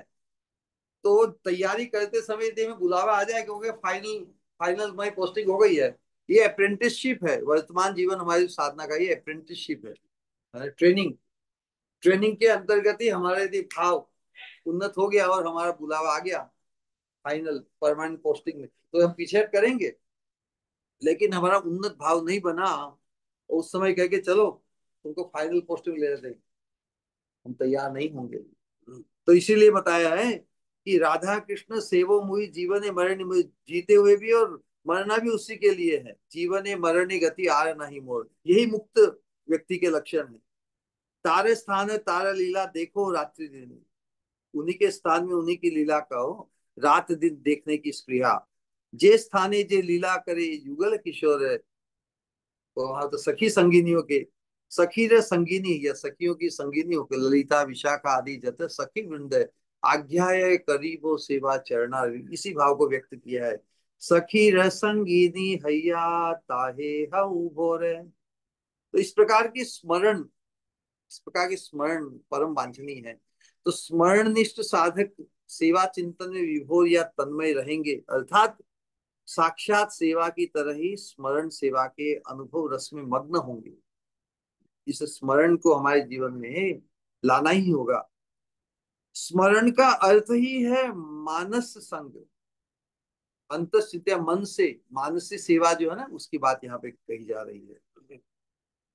वो मानसिक सेवा बड़ी पावरफुल है। वर्तमान समय में तो हम हमारे संस्कार के कारण हम जिस किसी शरीर में हम हमारी हमारा अस्तित्व है, उसके अंतर्गत भी किसी भी भौतिक दृष्टिकोण से कोई भी परिस्थिति हो हमारी, उसके अंतर्गत भी ये पारमार्थिक जो चिंतन है, अंतस चिंतन, इसमें हम प्रतिष्ठित हो सकते हैं।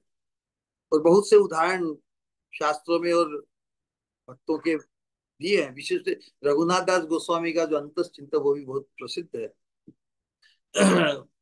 भविष्य पुराण में एक प्रतिष्ठान पुर के एक स्मरण सेवानिष्ठ ब्राह्मण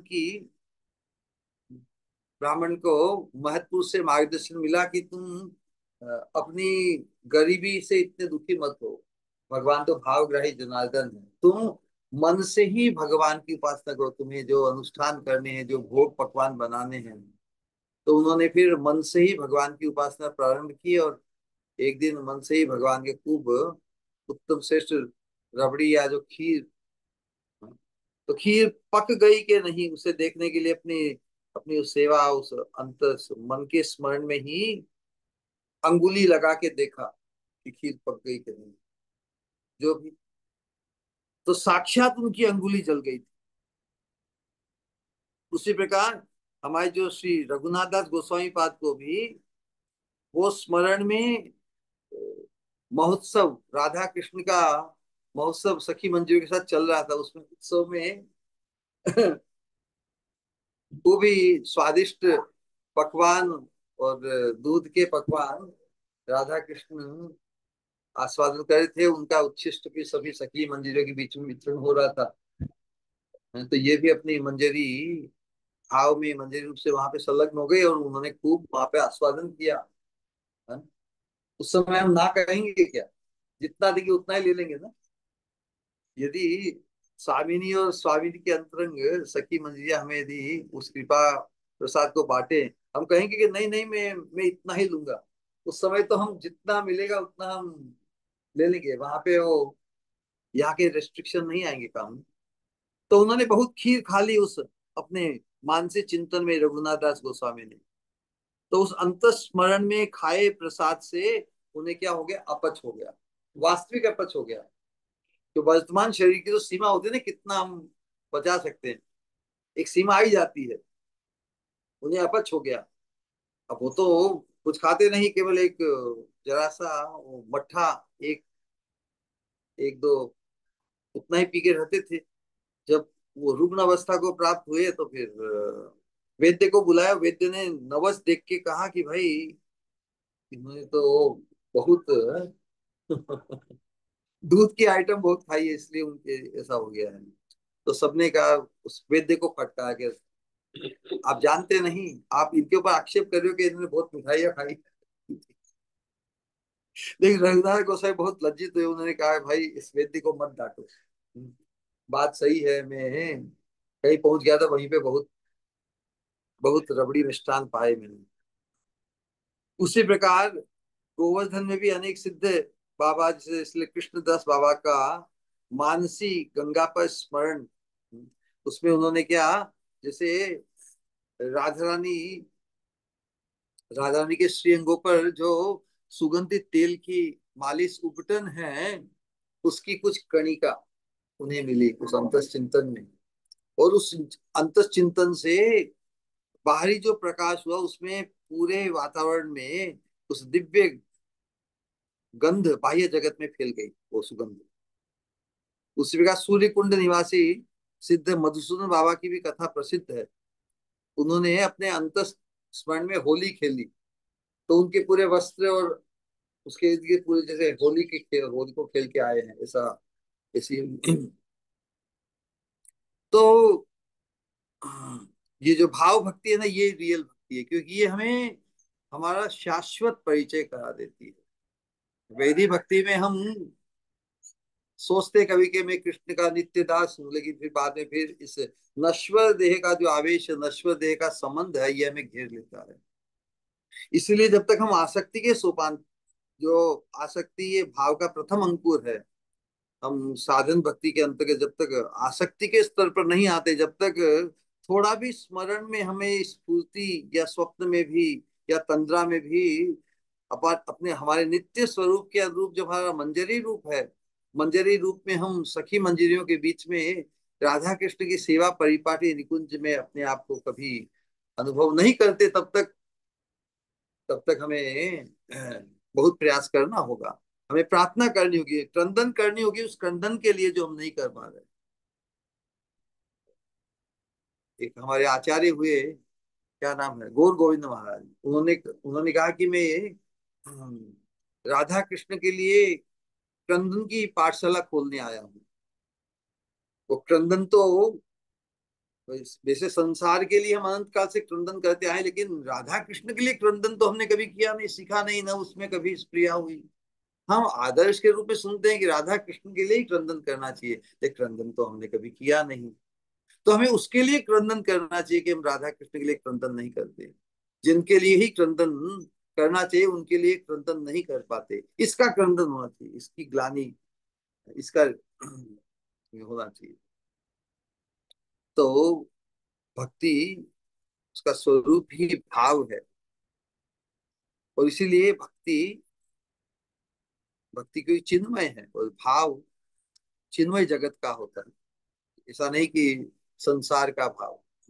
संसार का भाव भाव तो हमेशा हमें अभावग्रस्त ही रखता है। संसार की किसी भी वस्तु किसी संबंध में यदि हमारा भाव आ भी जाए, आसक्ति हो भी जाए, तो वो उसकी परिणति अभाव में ही होती है। क्योंकि कोई भी चीज नित्य है ही नहीं यहाँ पर।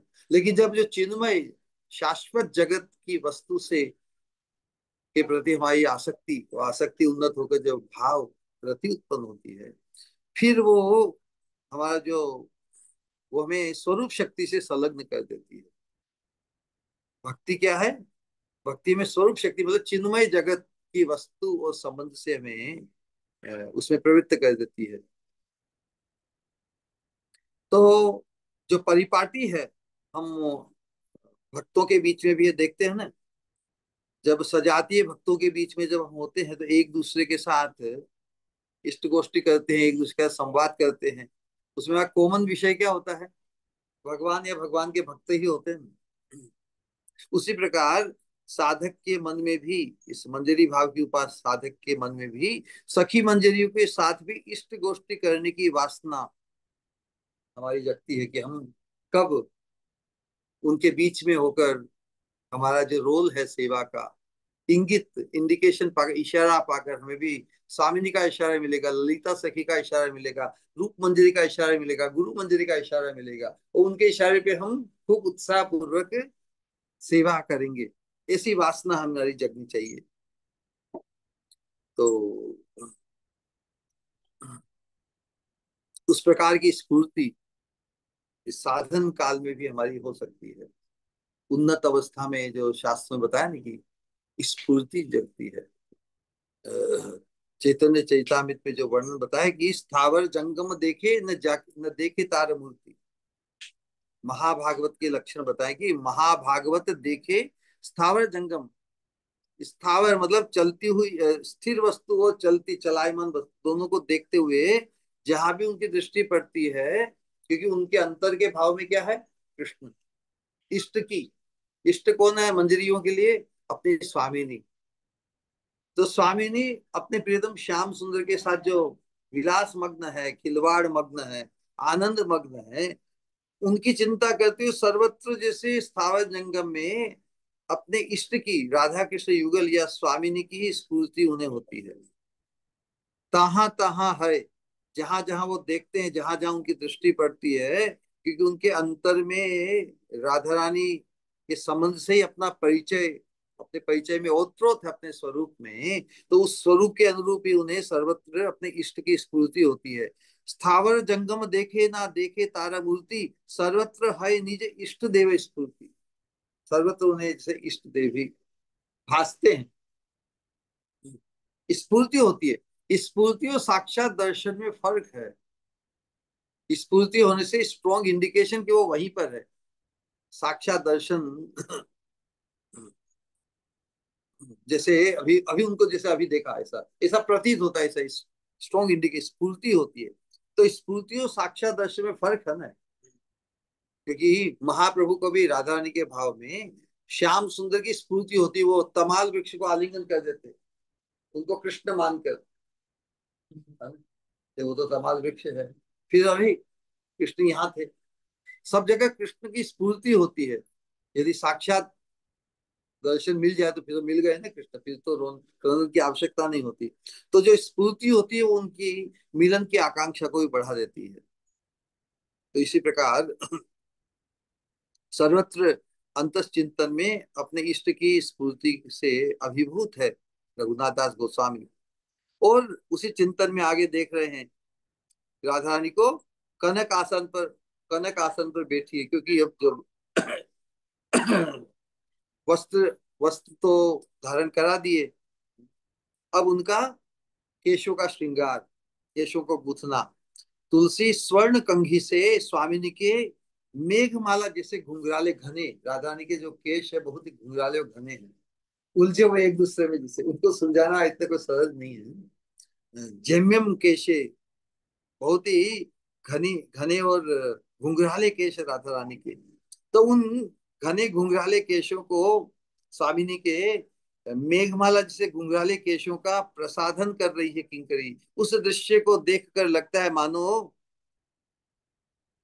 अब तो उद्दीपन है ना, यमुना का जल भी सांवला है, तो यहाँ पर उस दृश्य को देखकर लगता है मानो यमुना का जल प्रवाह है स्वर्ण जाल में। राधा रानी तो पूरी तप्त कांचन गौरांगी मूर्ति है।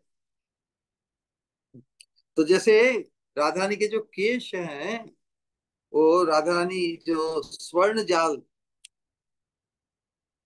में खींच कर कभी विस्तारित तो कभी मुकुलित और प्रस्फुटित कमल मुख में गिरकर कवलित हो रहा है।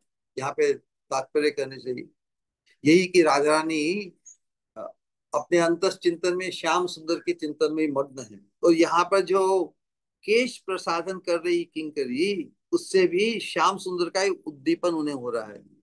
अर्थात प्रसाधन के समय तुलसी केशों को बाएं हाथ की मुट्ठी में धारण करती है, तब बाया कर कमल मुकुलित लगता है। और जब वे केश गुच्छ उन्मुक्त कर तल पर स्थापित कर कंघी चलाती है, तो कर कमल प्रफुल्लित लगता है। कितनी प्रीतिपूर्ण सेवा है। राधा रानी के बाल भी केश भी किंकरियों को अपने कोटि प्राणों से अधिक अधिक प्यारे हैं। होंगे क्यों नहीं। साधारण केश है क्या राधा रानी के, साधारण केश नहीं, उन केशों का किसा प्रभाव है। श्रीमती के केशों का स्वरूप निरूपण करते हुए गोविंद लीलामृत में कृष्णदास कविराज ने बताई है राधा रानी के केश का स्वरूप क्या है।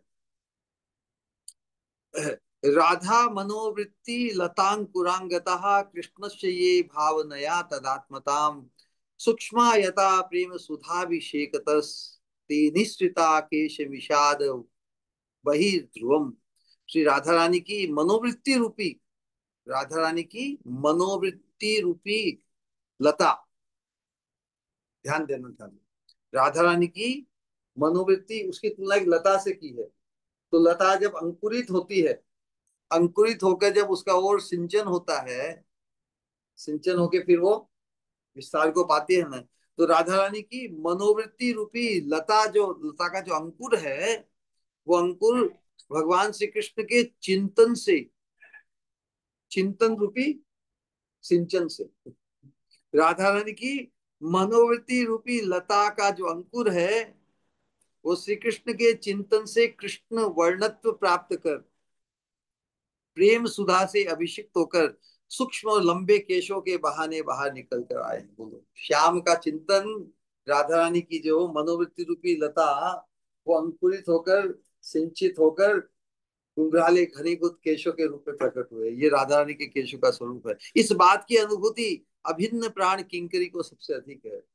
राधा रानी को उनके सबसे ऊपर सबसे श्रेष्ठ स्थान में जैसे श्याम सुंदर छाए हुए हैं बालों के माध्यम से, श्याम सुंदर ही उनकी मनोवृत्ति से, उनके अंतर से निकलकर उन्हें पूरे घेरे हुए हैं। राधा रानी को ऐसी अनुभूति होती है। इसलिए राधा रानी के केशों का जो श्रृंगार है, उनका जो संवरण है, प्रसाधन है, बड़ा ही राधा रानी को बड़ा ही प्रिय लगता है। और किंकरी भी इस प्रकार अनुभूति देती है जैसे श्याम सुंदर ही राधा रानी का श्रृंगार कर रहे, इस प्रकार का भी है। तो इस बात की अनुभूति अभिन्न प्राण किंकरी को सबसे अधिक है। प्रेम से बाहर, प्रेम राज्य में ही प्रवेश उनका हुआ है, तभी इस प्रकार का परिचय दिया जा रहा है। तो केश प्रसादन हो गया है। अब तुलसी आगे केश प्रसाद के बाद में जो चोटी बांधेगी ना, चोटी, मकरी, कवरी, कवरी में फूल का गुंथन, उसका चिंतन है। तो केश प्रसादन हो गया है। तुलसी स्वामिनी के पीछे घुटनों के बल बैठकर निबिड़ अनुराग से अपूर्व प्रणय परिपाटी के साथ वेणी रचना कर रही है। राधा रानी के अब केशों को संवार लिया, सीधा किया, अब उनकी चोटी बनाने, चोटी में साथ में वो फूल की माला गूंथेगी, वेणी रचना कर रही है। पीछे पीछे है ना, पीठ पीछे बैठी है, पीठ पीछे भी बैठ, लेकिन राधा रानी के मुखार बिंद को देखना चाहती हूँ। पीठ पीछे बैठने में इतना आनंद है क्या। सेवा के लिए ठीक है, लेकिन अल्टीमेटली तो मुख दर्शन की विपुल लालसा है मन में। तभी कहती है गोष्ठेंद्र सूनु दयिते। आज के श्लोक का तो अनुवाद भी हमने नहीं बांटा, लेकिन लीला के क्रम में ही अब अंत में ही उसका अनुवाद जो संबोधन किया है। राधा रानी ने स्वामिनी को उस उनके केशों का प्रसाधन करने के बाद में जो फूलों की माला गुथी है बालों में चोटी बनाने के लिए, उस समय गोष्ठेंद्र सूनु दयिते ये संबोधन किया है। गोष्ठेंद्र मतलब, गोष्ठ मतलब ब्रज, उसके इंद्र हैं। कौन है? नंद बाबा। गोष्ठेंद्र सूनु उनके पुत्र हैं। कौन है? कृष्ण। उनके प्रिय, उनकी प्रिया कौन है? राधा रानी। तो राधा रानी को संबोधन क्या किया है? गोष्ठेंद्र सूनु दयिते, मतलब श्याम सुंदर। श्याम सुंदर की तुम दयिता हो, तुम प्रिया हो। ये संबोधन भी परम रहस्यमय है। कितने भाव का परिचय मिलता है इस संबोधन से। इस संबोधन में क्या, साक्षात श्याम सुंदर की प्रिय बनकर विराजमान है स्वामिनी, और अभी तो श्रृंगारित हो रही किंकरी के द्वारा। ले उन्हें अनुभव ऐसा हो रहा है कि अरे मैं श्याम सुंदर की दयिता हूँ, जैसे श्याम सुंदर ही मेरा श्रृंगार कर रहे हैं, मेरे बालों में गूंथ रहे हैं माला को। तो स्वामिनी श्री कृष्ण को लेकर भावमयी है, लेकिन किंकरी किसको लेकर भावमयी है? अपनी स्वामिनी को लेकर।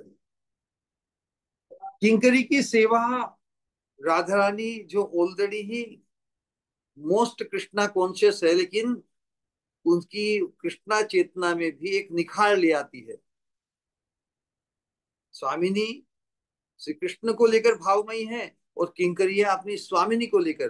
किंकरिया क्या सोच रही है कि स्वामिनी अपने प्रियतम श्याम सुंदर की चिंता में कितनी मग्न है, कितनी भाव विभोर है। वे सेवा रस की एक मधुर लीला की स्मृति चित्त में जगाकर स्वामिनी को पागल किए दे रही है। इस प्रकार केशों का जो प्रसाधन किया, उसके बाद माला गूंथते समय ऐसा अनुभव दिया, कहकर कि तुम ब्रजराज नंदन की प्रिया हो, अथवा ब्रजराज नंदन तुम्हारे प्रिय हैं। ये तो संस्कृत शब्दों का है, दोनों ही अर्थ में है ना, तो दोनों की ही परस्पर में जो प्रीति है। गोष्ठेंद्र सूनु दयिते, अधिकरण ये पर संबंध, उस संबंध से तुम ब्रजराज नंदन की प्रिया हो, एक संबंध। और यह ब्रजराज नंदन तुम्हारे प्रिय हैं, दोनों ही अर्थ है। तो इस प्रकार पारस्परिक प्रणय प्रकट कर रही है इस संबोधन से। दोनों ही एक दूसरे के प्रिय है। तो कुंज लीला के अंत में श्याम, दोनों ही एक दूसरे के प्रिय है, प्रिया प्रीतम। तो क्या उद्दीपन राधा रानी को करा रही है स्वामी किंकरी, कि जैसे कुंज लीला के अंत में श्याम अपने हाथों तुम्हारी वेणी रचना करते हैं, और तुम भी अपने हाथों उनका चूड़ा बंधन करती हो। जब परस्पर के प्रिया प्रीतम है, तो परस्पर को ही सुखी करने के लिए, आनंद प्रदान करने के लिए परस्पर का श्रृंगार करते हैं। तो विलास विवत उस प्रकार एक दूसरे को श्रृंगारित करते हुए जब वो भावमग्न होते हैं राधा कृष्ण प्रिया प्रीतम, तो उनकी आत्मविस्मृति होने से वो उसमें विवर्त आ जाता है। विवर्त अर्थात श्याम सुंदर अपने आप को राधा रानी सोचते हैं। श्याम सुंदर सोचते हैं कि मैं राधा हूँ, और राधा रानी सोचते हैं मैं श्याम हूँ। तो जब एक दूसरे को श्रृंगारित कर रहे हैं, तो श्याम सुंदर राधा रानी पर क्या बांधे? जूड़ा बांध रहे हैं। और राधा रानी श्याम सुंदर को राधा मानते हुए उनकी चोटी कर रहे हैं, बालों की चोटी कर रहे हैं। किसी दिन प्रेम विलास विवर्त में जब तुम दोनों के नायक नायिका भावों में परिवर्तन या विवर्त आ जा एक्सचेंज हो जाता है, तब श्याम प्रगाढ़ प्रणय आवर्त में पड़कर, प्रगाढ़ प्रणय आवर्त मतलब भंवर में, जल में भंवर होता है ना, उसके चक्र में आ जाते हैं। तो श्याम राधा रानी के प्रगाढ़ प्रणय आवर्त में पढ़कर स्वयं को राधा, श्याम सुंदर स्वयं को तो राधा और तुम्हें श्याम समझ लेते हैं। स्वयं श्याम सुंदर खुद को तो राधा मान लेते हैं, और राधा रानी को श्याम मान लेते हैं, समझ लेते हैं। तब वे बड़े प्रेम से तुम्हारा चूड़ा बनाते हैं। तब वे बड़े प्रेम से तुम्हारा मतलब राधा रानी का, राधा रानी को श्याम मानकर, राधा रानी को श्याम मानकर श्याम राधा रानी पर चूड़ा बना रहे हैं। और तुम जो अपने आप को श्याम मानकर राधा रानी पर वेणी गूंथते हो, तो तुम उनकी मतलब श्याम सुंदर की वेणी गूंथते हो। तब श्याम जिस निबिड़ प्रेम से परिपाटी के साथ तुम्हारी सेवा करते हैं, उस समय श्याम जिस निबिड़ घनिष्ठ निबिड़तम आविष्टता घनीभूत प्रेम की आविष्टता से की परिपाटी से के साथ तुम्हारी सेवा करते हैं, तो किंकरी सोचती है क्या वैसी सेवा में कर पाऊंगी, क्या वैसा आनंद तुम्हें दे पाऊंगी जैसा साक्षात श्याम तुम्हारी सेवा कर रही है। मैं तो ठहरी दीन दासी अयोग्य दासी अपने गुणों के वशीभूत होकर, मैं तो अयोग्य हूँ वैसी सेवा तो नहीं कर पाई, लेकिन आप तो गुणों की राशि है, अपने दिव्य गुणों, परम कृपालु हो तुम, तो अपनी ही परम करुणा कृपा के वशीभूत होकर कृपा कर तुमने मुझे ये सेवा दी है, इस सेवा से कभी वंचित न हो यही कामना। तो यह संबोधन सुनकर स्वामिनी मग्न है। क्या संबोधन है, सुनन ने, गोष्ठेंद्र सुनु दईते, गोष्ठेंद्र मतलब नंद बाबा, उनके सुनु मतलब पुत्र, मतलब स्वयं कृष्ण उनकी दयिता होकर ये संबोधन अपने प्रति सुनकर स्वामिनी मग्न है, सोच रही है मानो श्याम ही उनका केश बंधन कर रहे हैं। इस आस्वादन के फल स्वरूप उनके नेत्र अर्ध मुकुलित है, अर्ध खुले हैं, लगता है मानो, अब देखिए राधा रानी को चिंतन किस प्रकार हो रहा है, लगता है स्वामिनी को लग रहा है मानो रस रस भ्रमर, रस भ्रमर प्राय कौन होता है, रस भ्रमर कृष्ण के लिए भंवरे के लिए, यहाँ पर राधानी उस प्रकार अनुभव करेगी मानो रस भ्रमर नील कमलों में, नील कमल श्याम सुंदर, तो रस भ्रमर राधा रानी का जो मन रूपी भंवरा है, रस भ्रमर नील कमलों में धीरे धीरे डूबे जा रहे। धन्य है तुलसी, धन्य उनकी सेवा, मात्र एक संबोधन से लीला रस को मूर्त कर स्वामिनी को आस्वादन में डुबा दिया। इस प्रकार की चिंता, इस प्रकार का अनुशीलन हमारे लिए प्रकट किया है। तो मननशील साधक को यह भाव हृदय में लेकर प्रतिदिन की इस सेवा का चिंतन करना होगा। हम तो हमारी अवस्था में यही कर सकते हैं कि इस प्रकार के अनुशीलन को हम हमारी दिनचर्या में लाएं, बार बार इनका अनुशीलन करें, बार बार क्रंदन करते हुए राजधानी के चरणों में प्रार्थना करें। हमारे आदर्श आचार्यों ने जिन आदर्शों को अपने साक्षात अनुभूति मंजरी भाव में प्रतिष्ठित, उससे ही अनुभूत, उसी से ही प्रसूत अनुभूत उद्गार उपदेश रूप जो संग्रह दिए हैं, इनका बार बार हम मनन, इसका मन से अनुशीलन करें। तो मननशील साधक को यह भाव हृदय में लेकर प्रतिदिन की इस सेवा का चिंतन करना होगा। स्वरूप का आवेश रहे तो माया की क्षमता नहीं, इस प्रकार का अनुशीलन हमारा बढ़ेगा तो माया की क्षमता नहीं कि साधक के मन को दूषित कर सके। जो भी उपद्रव उपद्रव है माया का उपद्रव है, माया मतलब जो वास्तव में नहीं है, हम हमारी वास्तविक स्वरूप की स्थिति का बोध, स्वरूप की स्मरण में हम प्रतिष्ठित रहते हैं, तो माया की अवस्था उपस्थिति वहां नहीं है, वो हमारे मन को दूषित नहीं कर सकेगा।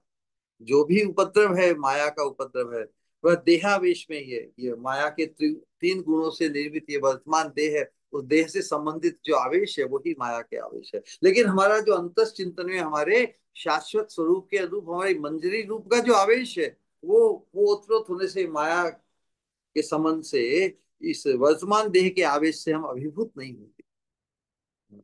देह का संबंध, देह के आवेश हमें अभिभूत ओवरवेल नहीं कर पाएंगे, क्योंकि हम हमारे शाश्वत स्वरूप के चिन्मय रूप के चिंतन में हम प्रतिष्ठित हुए हैं। उसका जो आकर्षण है वो सतत बना रहेगा। तो अंत में किस माला को गूथा है कि माली की कन्या, आज के श्लोक में उसका आएगा, अंत में अनुवाद बात कर हम आज के इस अनुशीलन को विश्राम देंगे। माली की कन्या नर्मदा वेणी बंधन के लिए सूक्ष्म माला लाई है, जूही चमेली आदि सूक्ष्म सुगंधित पुष्पों की माला। कैसा सुंदर शिल्प है उन मालाओं का, शिल्प मतलब रचना, कितनी सुंदर रचना, कितने सुंदर रूप रंग दिया है माला को, अनेक रंग और फूलों के संगम से। तुलसी ने उन्हीं मालाओं से वेणी बंधन किया। वेणी संभार बांधने को हुई तो हाथ कुछ नहीं लगा। स्फुरन में स्फूर्ति में विराम आ गया। रोते रोते प्रार्थना की, यह दीन जन, यह दीन जन लेकर नर्मदा की, नर्मदा जो फुलहारी है, जो फूल की मालाएं लाती है, नर्मदा की बनाई मालाओं से प्रेम पूर्वक तुम्हारी वेणु रचना कब करेगी। इसी बात को आपके श्लोक में बताया है कि हे नंदन नंदन प्रेयसी, मतलब यही गोष्ठेंद्र सुन दैते, हे नंद नंदन प्रेयसी, हाय मैं यथाक्रम तुम्हारे पाद पद्म धोकर माली की कन्या नर्मदा द्वारा गूंथी सूक्ष्म माला से अत्यंत प्रणय पूर्वक तुम्हारा केश कलाप वेणी बद्ध कब करूंगी, कब करूंगी, कब करूंगी। इस प्रकार की ही भावना हमारे हृदय में भी एक दिन अवश्य जगेगी, अवश्य जगेगी, अवश्य जगेगी। इस आशाबंधता को पुनः प्रकाशित या उद्घाटित करते हुए आज अपने वाणी को हम विश्राम देते हैं। किसी का कोई प्रश्न, जिज्ञासा, कुतूहल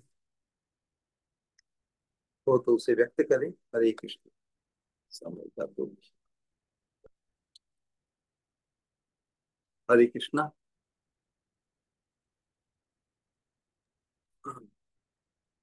प्रणाम श्री गुरु।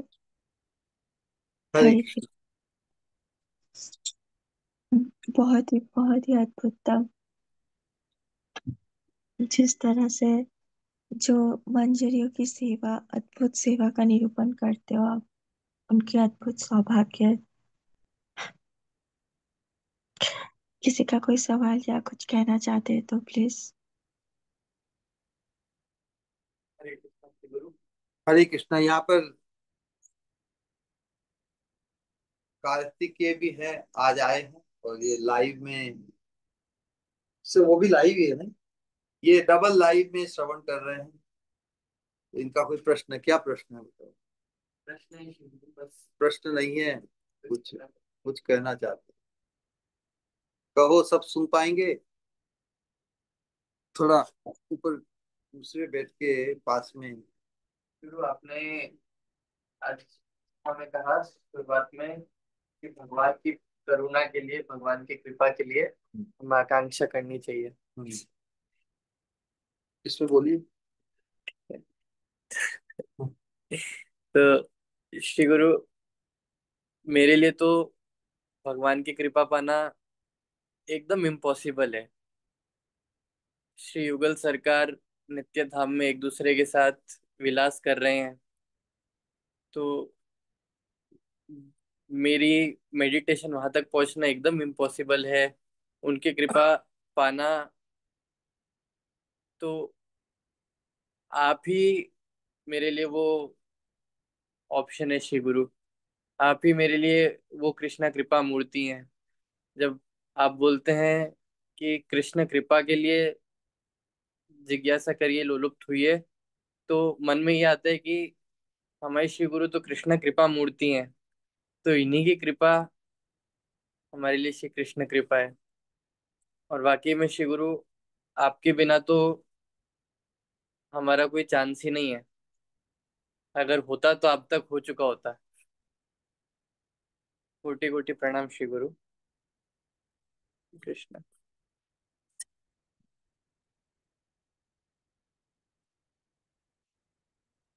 दिस इज, यही आशा, यही आशा का एक एक्सप्रेशन है। क्योंकि वास्तव में ओट्स आर वेरी मच, जिस चीज को हम अनंत काल से, ये आशा कितनी अद्भुत वस्तु है। जिस वस्तु, जिस दुर्लभ वस्तु को हम अनंत काल से उपलब्ध नहीं कर पाए, हमारे अनगिनत साधना के बावजूद भी, उसको हम इस जीवन में, इस छोटे से जीवन में उपलब्ध कर पाएंगे। ओट्स, इसकी संभावना तो बहुत ही नगण्य है। उस अवस्था में ही जो कृपा है, कृपा से सब कुछ संभव है। हम अनगिनत बार साधक बनकर भी उस कृपा के लोलुप नहीं बन पाए, उस कृपा का लोभ हमारे हृदय में आज तक जागृत नहीं हो पाया। यदि हो जाता तो हम कभी के ही पहुंच जाते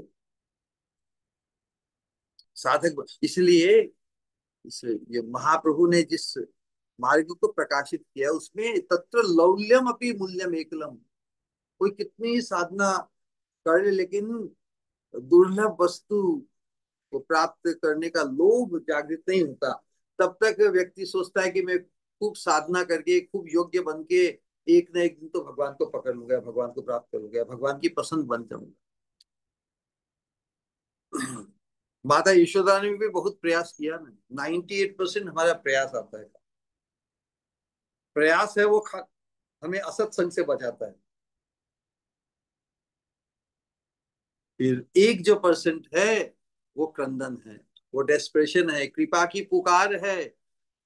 अपनी इतने प्रयास के बावजूद भी मैं अक्षम हूं, अपने प्रयास रूपी कीमत से भी मैं उस अति दुर्लभ कीमती वस्तु को नहीं खरीद सकता, लेकिन उसके लिए प्रयास करते करते लोभ जागृत हो गया।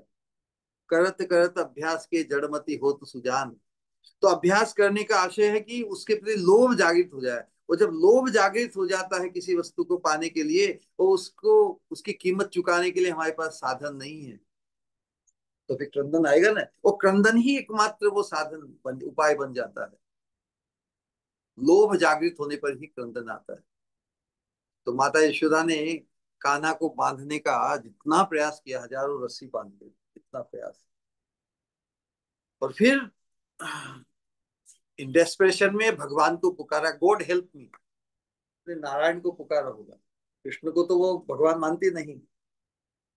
जब व्यक्ति बेचैन हो जाता है, अपने संकल्प, आज मैं मेरे बेटे को बांध के रखूंगी, लेकिन जब उन्हें एहसास हुआ कि शायद आज बांध नहीं पाएगी, तो गॉड ये क्या हो रहा है, मेरी बेइज्जती हो रही है आज। सभी सखियां, दूसरी गोपियां भी आकर हंसी कर रही कि क्या हो रहा खिलवाड़। तब माता यशोदा ने अपने इष्ट को पुकारा कि गॉड हेल्प मी। तो भगवान तो वही थे। उस डेस्परेशन में भगवान की जो अल्टीमेट कृपा है ना, वो कनेक्टेड हो गए। तो 98% प्रयास है, 1% भगवान की करुणा है। उस करुणा को आकृष्ट करने के लिए डेस्परेशन, क्रंदन। तो कोई कितना भी बड़े से बड़ा साधक बनकर भी यदि उसे अपनी अक्षमता का बोध नहीं होता, ये कितना बड़ा पैराडॉक्स है। इतनी साधना करने पर तो ध्यान योग प्राणायाम योग करके व्यक्ति सिद्ध बनता है, योग्य, सिद्ध मतलब योग्यता अर्जित की। इसलिए भगवान कहते हैं कि सिद्धानाम, क्या, यतताम अपनी सिद्धानाम। उन सिद्धों में कोई कोई ही मुझे पाता है। सिद्ध होने के बाद में भी सभी बाकी सब प्राप्ति होने के बावजूद भी जब तक क्रंदन रूपी योग्यता नहीं आती, डेस्परेशन रूपी, डेस्परेशन जब तक प्रकट नहीं होता, तब तक भगवान की अंतिम कृपा आकृष्ट नहीं होती। और जैसे ही माता यशोदा ने हाँ, वो डेस्परेशन में एक्सप्रेस किया कि गॉड हेल्प मी, मैंने तो सब प्रयास कर लिया है, मेरा प्रयास अधूरा है, मेरा प्रयास पर्याप्त नहीं है, तब वो फिर बोले। तो नेचुरली जो चीज हमारे लिए उपलब्ध नहीं हो पाई अनंत जन्मों से, यदि उस कृपा का लेश भी यदि हमें अनुभूत होता है किसी के माध्यम से, तो हम उस आशा बंधना में बन जाते हैं, और फिर हम अपने अन्य प्रयास को लेकर, अपनी दूसरी योग्यताओं और साधनाओं की बल को लेकर इतना गुमान नहीं करेंगे कि हम उनके उनके बल पर जो अति दुर्लभ भगवान या स्वामिनी के चरणारविंद का कैंकर्यत्व है उसको हम प्राप्त कर सकेंगे। हाँ, जहाँ पर कृपा की कृपा की साक्षात वितरण या साक्षात अनुभूति हो, उससे हम बंध जाना चाहते हैं। ऑल राइट, हरे कृष्णा। ठीक है।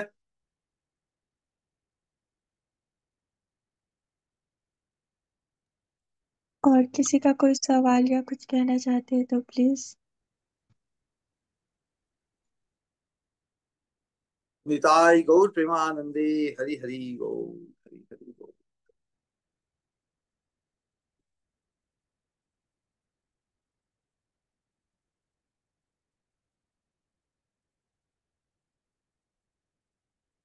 All right then.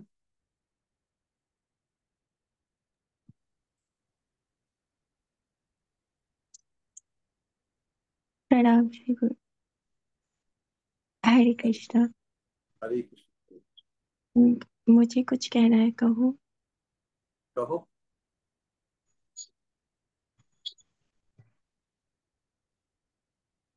यूँ तो जैसे कि मैं हमेशा कहती हूँ, कहने का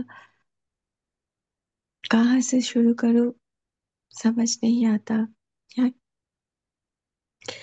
क्योंकि कहने को कोई अंत हो नहीं सकता, पर फिर भी कुछ पल में ही बस कहना होता है।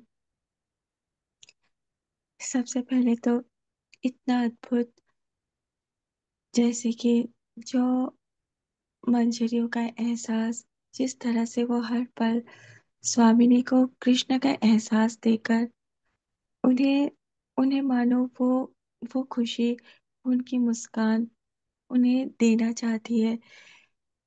जिस तरह से स्टार्टिंग में आपने राधे श्याम का जो प्यारी सी लीला का वर्णन किया, उनके जो प्रेम, उनका प्रेम कितना, उनकी प्रेम जिसके बारे में कुछ भी कहना उसकी योग्यता नहीं है, पर फिर भी वो प्रेम कितना गहरा और कितना घनीभूत है, उसका एहसास मानो आप हमेशा करवाते हो अपने अमृत भरे शब्दों के द्वारा।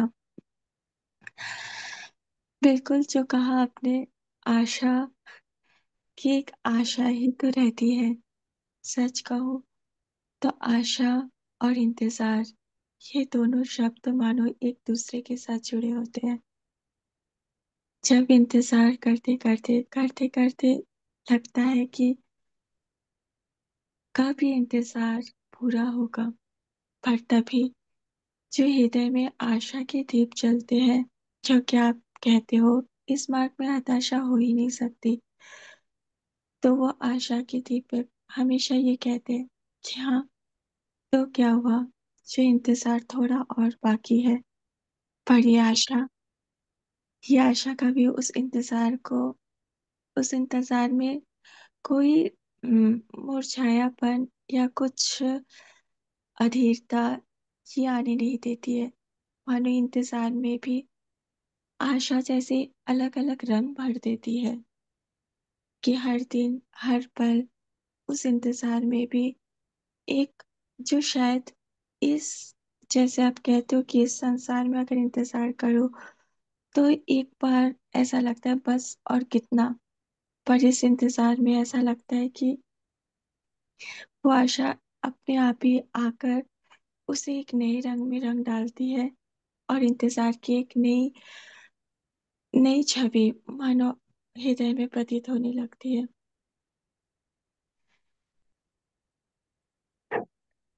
और जैसा कि आपने कहा कि क्रंदन, बिल्कुल इस मार्ग में क्रंदन, यूं तो क्रंदन ऐसे अगर देखो तो एक हताशा, कि जब इंसान हताश हो जाता है तो क्रंदन के सिवा उसके पास और कोई चारा नहीं होता, पर इस हताशा में भी जैसे कोई आशा छुपी होती है, क्योंकि क्रंदन दोनों हाथ ऊपर उठाकर असहाय महसूस कर कर सिर्फ उन्हें पुकार कर, जिसे एकमात्र सहारा महसूस करते हैं हम। जैसे कि अगर मैं कहूँ तो मेरे लिए वो एकमात्र सहारा वो आप हो श्री गुरु।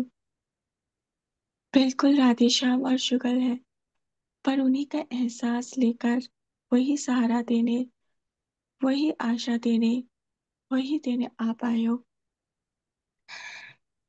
तो ये क्रंदन के अगर जो आंसू भी अगर कभी कभी आ भी जाए, तो मानो वो भी ऐसा लगता है कि आप ही की कृपा घनीभूत होकर शायद आंखों से टपक रही है।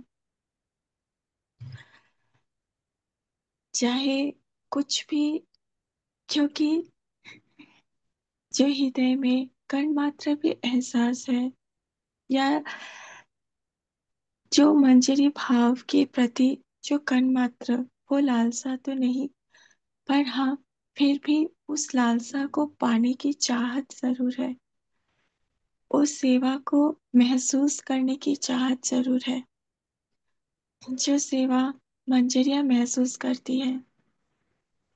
उस सेवा को, आपके चरणों की सेवा कर कर साक्षात महसूस करने की आकांक्षा जरूर है, और उस सेवा से दूर होने की जो जो आह, जो बेबसी है, वो भी हृदय में अपना, शायद, पर फिर भी शायद वो उत्कंठा और वो अभी तक नहीं ला पाई, जिसका रंग इतना सुनहरा हो कि वो आपको और स्वामिनी को भर जाए। कहने को ये सब शब्द, उत्कंठा, इंतजार, क्रंदन, यूं लगता है ये क्या, पर इस मार्ग में, जैसा कि आप कहते हो, मानो यही सब तो सही मायनों में वो पूंजी है, जिस पूंजी के, या फिर जिसके आधार पर शायद ये आशा है, आशा बन जाए कि कभी ये हो जाए, तो फिर वो कृपा, वो सेवा को आकृष्ट कर पाओ। पर ये भी तो कृपा की ही मोहताज है, क्योंकि अब खुद की तो कोई योग्यता, साधना की कोई योग्यता, ना साधना है, ना वो भक्ति है, ना कोई योग्यता, तो किस दम पर उस चांद को पाने की आकांक्षा कर सकती हूँ। पर हाँ, कृपा की धार धारा कभी रुक नहीं सकती, और उस पर भरोसा कभी टूट नहीं सकता, बल्कि हर पल, हर निमिष वो और भी ज्यादा गहरा ही रंग लेता है। चाहे कुछ भी, कोई भी, कुछ भी हो, पर मानो जो आपका साथ, जो आपकी जो आपके शब्द, जो आपकी बातें, जो एक, मानो निर्भयता की एक ऐसी चादर उड़ा देते हैं कि उसके पास कोई भय या कोई संशय आसपास भी हो नहीं सकता। इसलिए अगर कोई कहने को, अगर कोई कहना चाहे, अगर कोई बोले कि मैं, या मैं सोचूं कि मैं आपके बारे में क्या कहूँ, तो सच पूछो तो आपके बारे में कहना मेरे लिए बहुत मुश्किल हो जाता है। पर जैसे कि मैंने, अगर एक दिन, जैसे कि मैंने कहा था कि अगर कोई मुझसे पूछे कि खुशी क्या है, तो वो अगर कोई एक शब्द में सिमट जाता है, तो वो मेरे श्री गुरु है। अगर मैं पूछूं कि विश्वास क्या है, कोई अगर मुझसे पूछे, तो वो अगर किसी एक शब्द में समिट जाता है, तो वो है मेरे श्री गुरु। अगर कोई मुझसे पूछे कि आसरा क्या होता है, तो वो अगर किसी एक शब्द में सिमट जाता है, तो वो है मेरे श्री गुरु।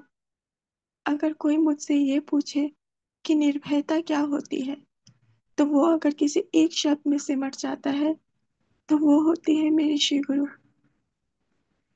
अगर कोई ये पूछे कि क्या राधे श्याम का एहसास, क्या कि ये कैसे, तो मैं यही कहूंगी, बस अगर मेरे श्री गुरु के सानिध्य के, उनकी ब्लेसेडनेस को कण मात्र भी अनुभव कर लिया, तो शायद उस दिव्य एहसास को, कण मात्र एहसास हृदय में अनुभूत हो जाएगा। तो चाहे वो हर एक बात हो, चाहे वो कोई भी बात अगर आकर, कहीं आकर रुकती है, तो वो है मेरे श्री गुरु पर। आगाज भी तुम, अंजाम भी तुम, सफर भी तुम, मंजिल भी तुम। धन्यवाद शब्द इज नेवर एवर सफिशिएंट, पर फिर भी हर एक बात के लिए आपका कोटि कोटि धन्यवाद शिव। प्रणाम। हरे कृष्ण।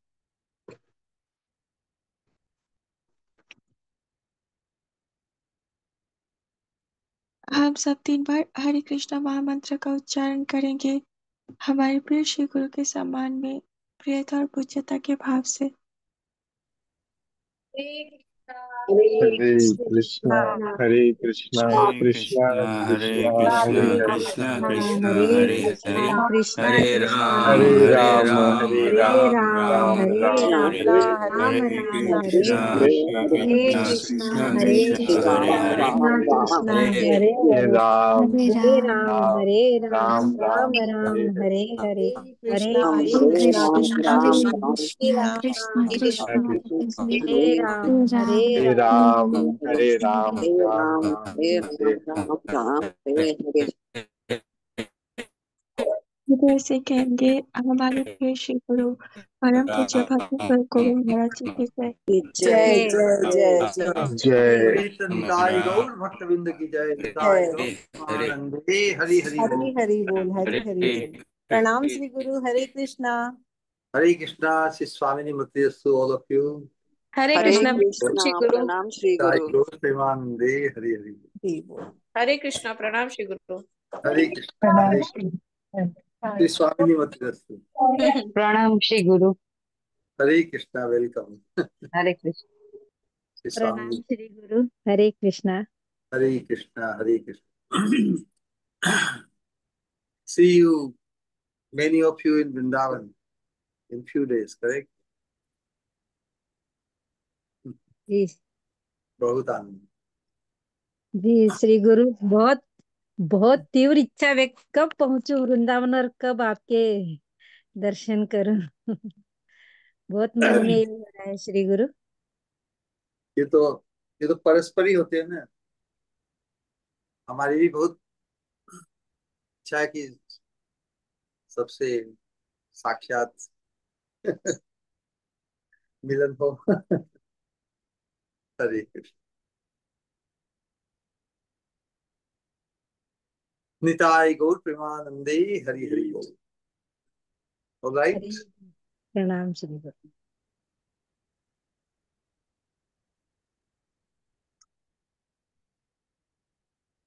हरे कृष्ण कृष्ण कृष्ण हरे हरे, हरे राम राम राम। राम राम हरे हरे। निताई गौर प्रेमानंदे हरि। हरे हरि हरे हरि।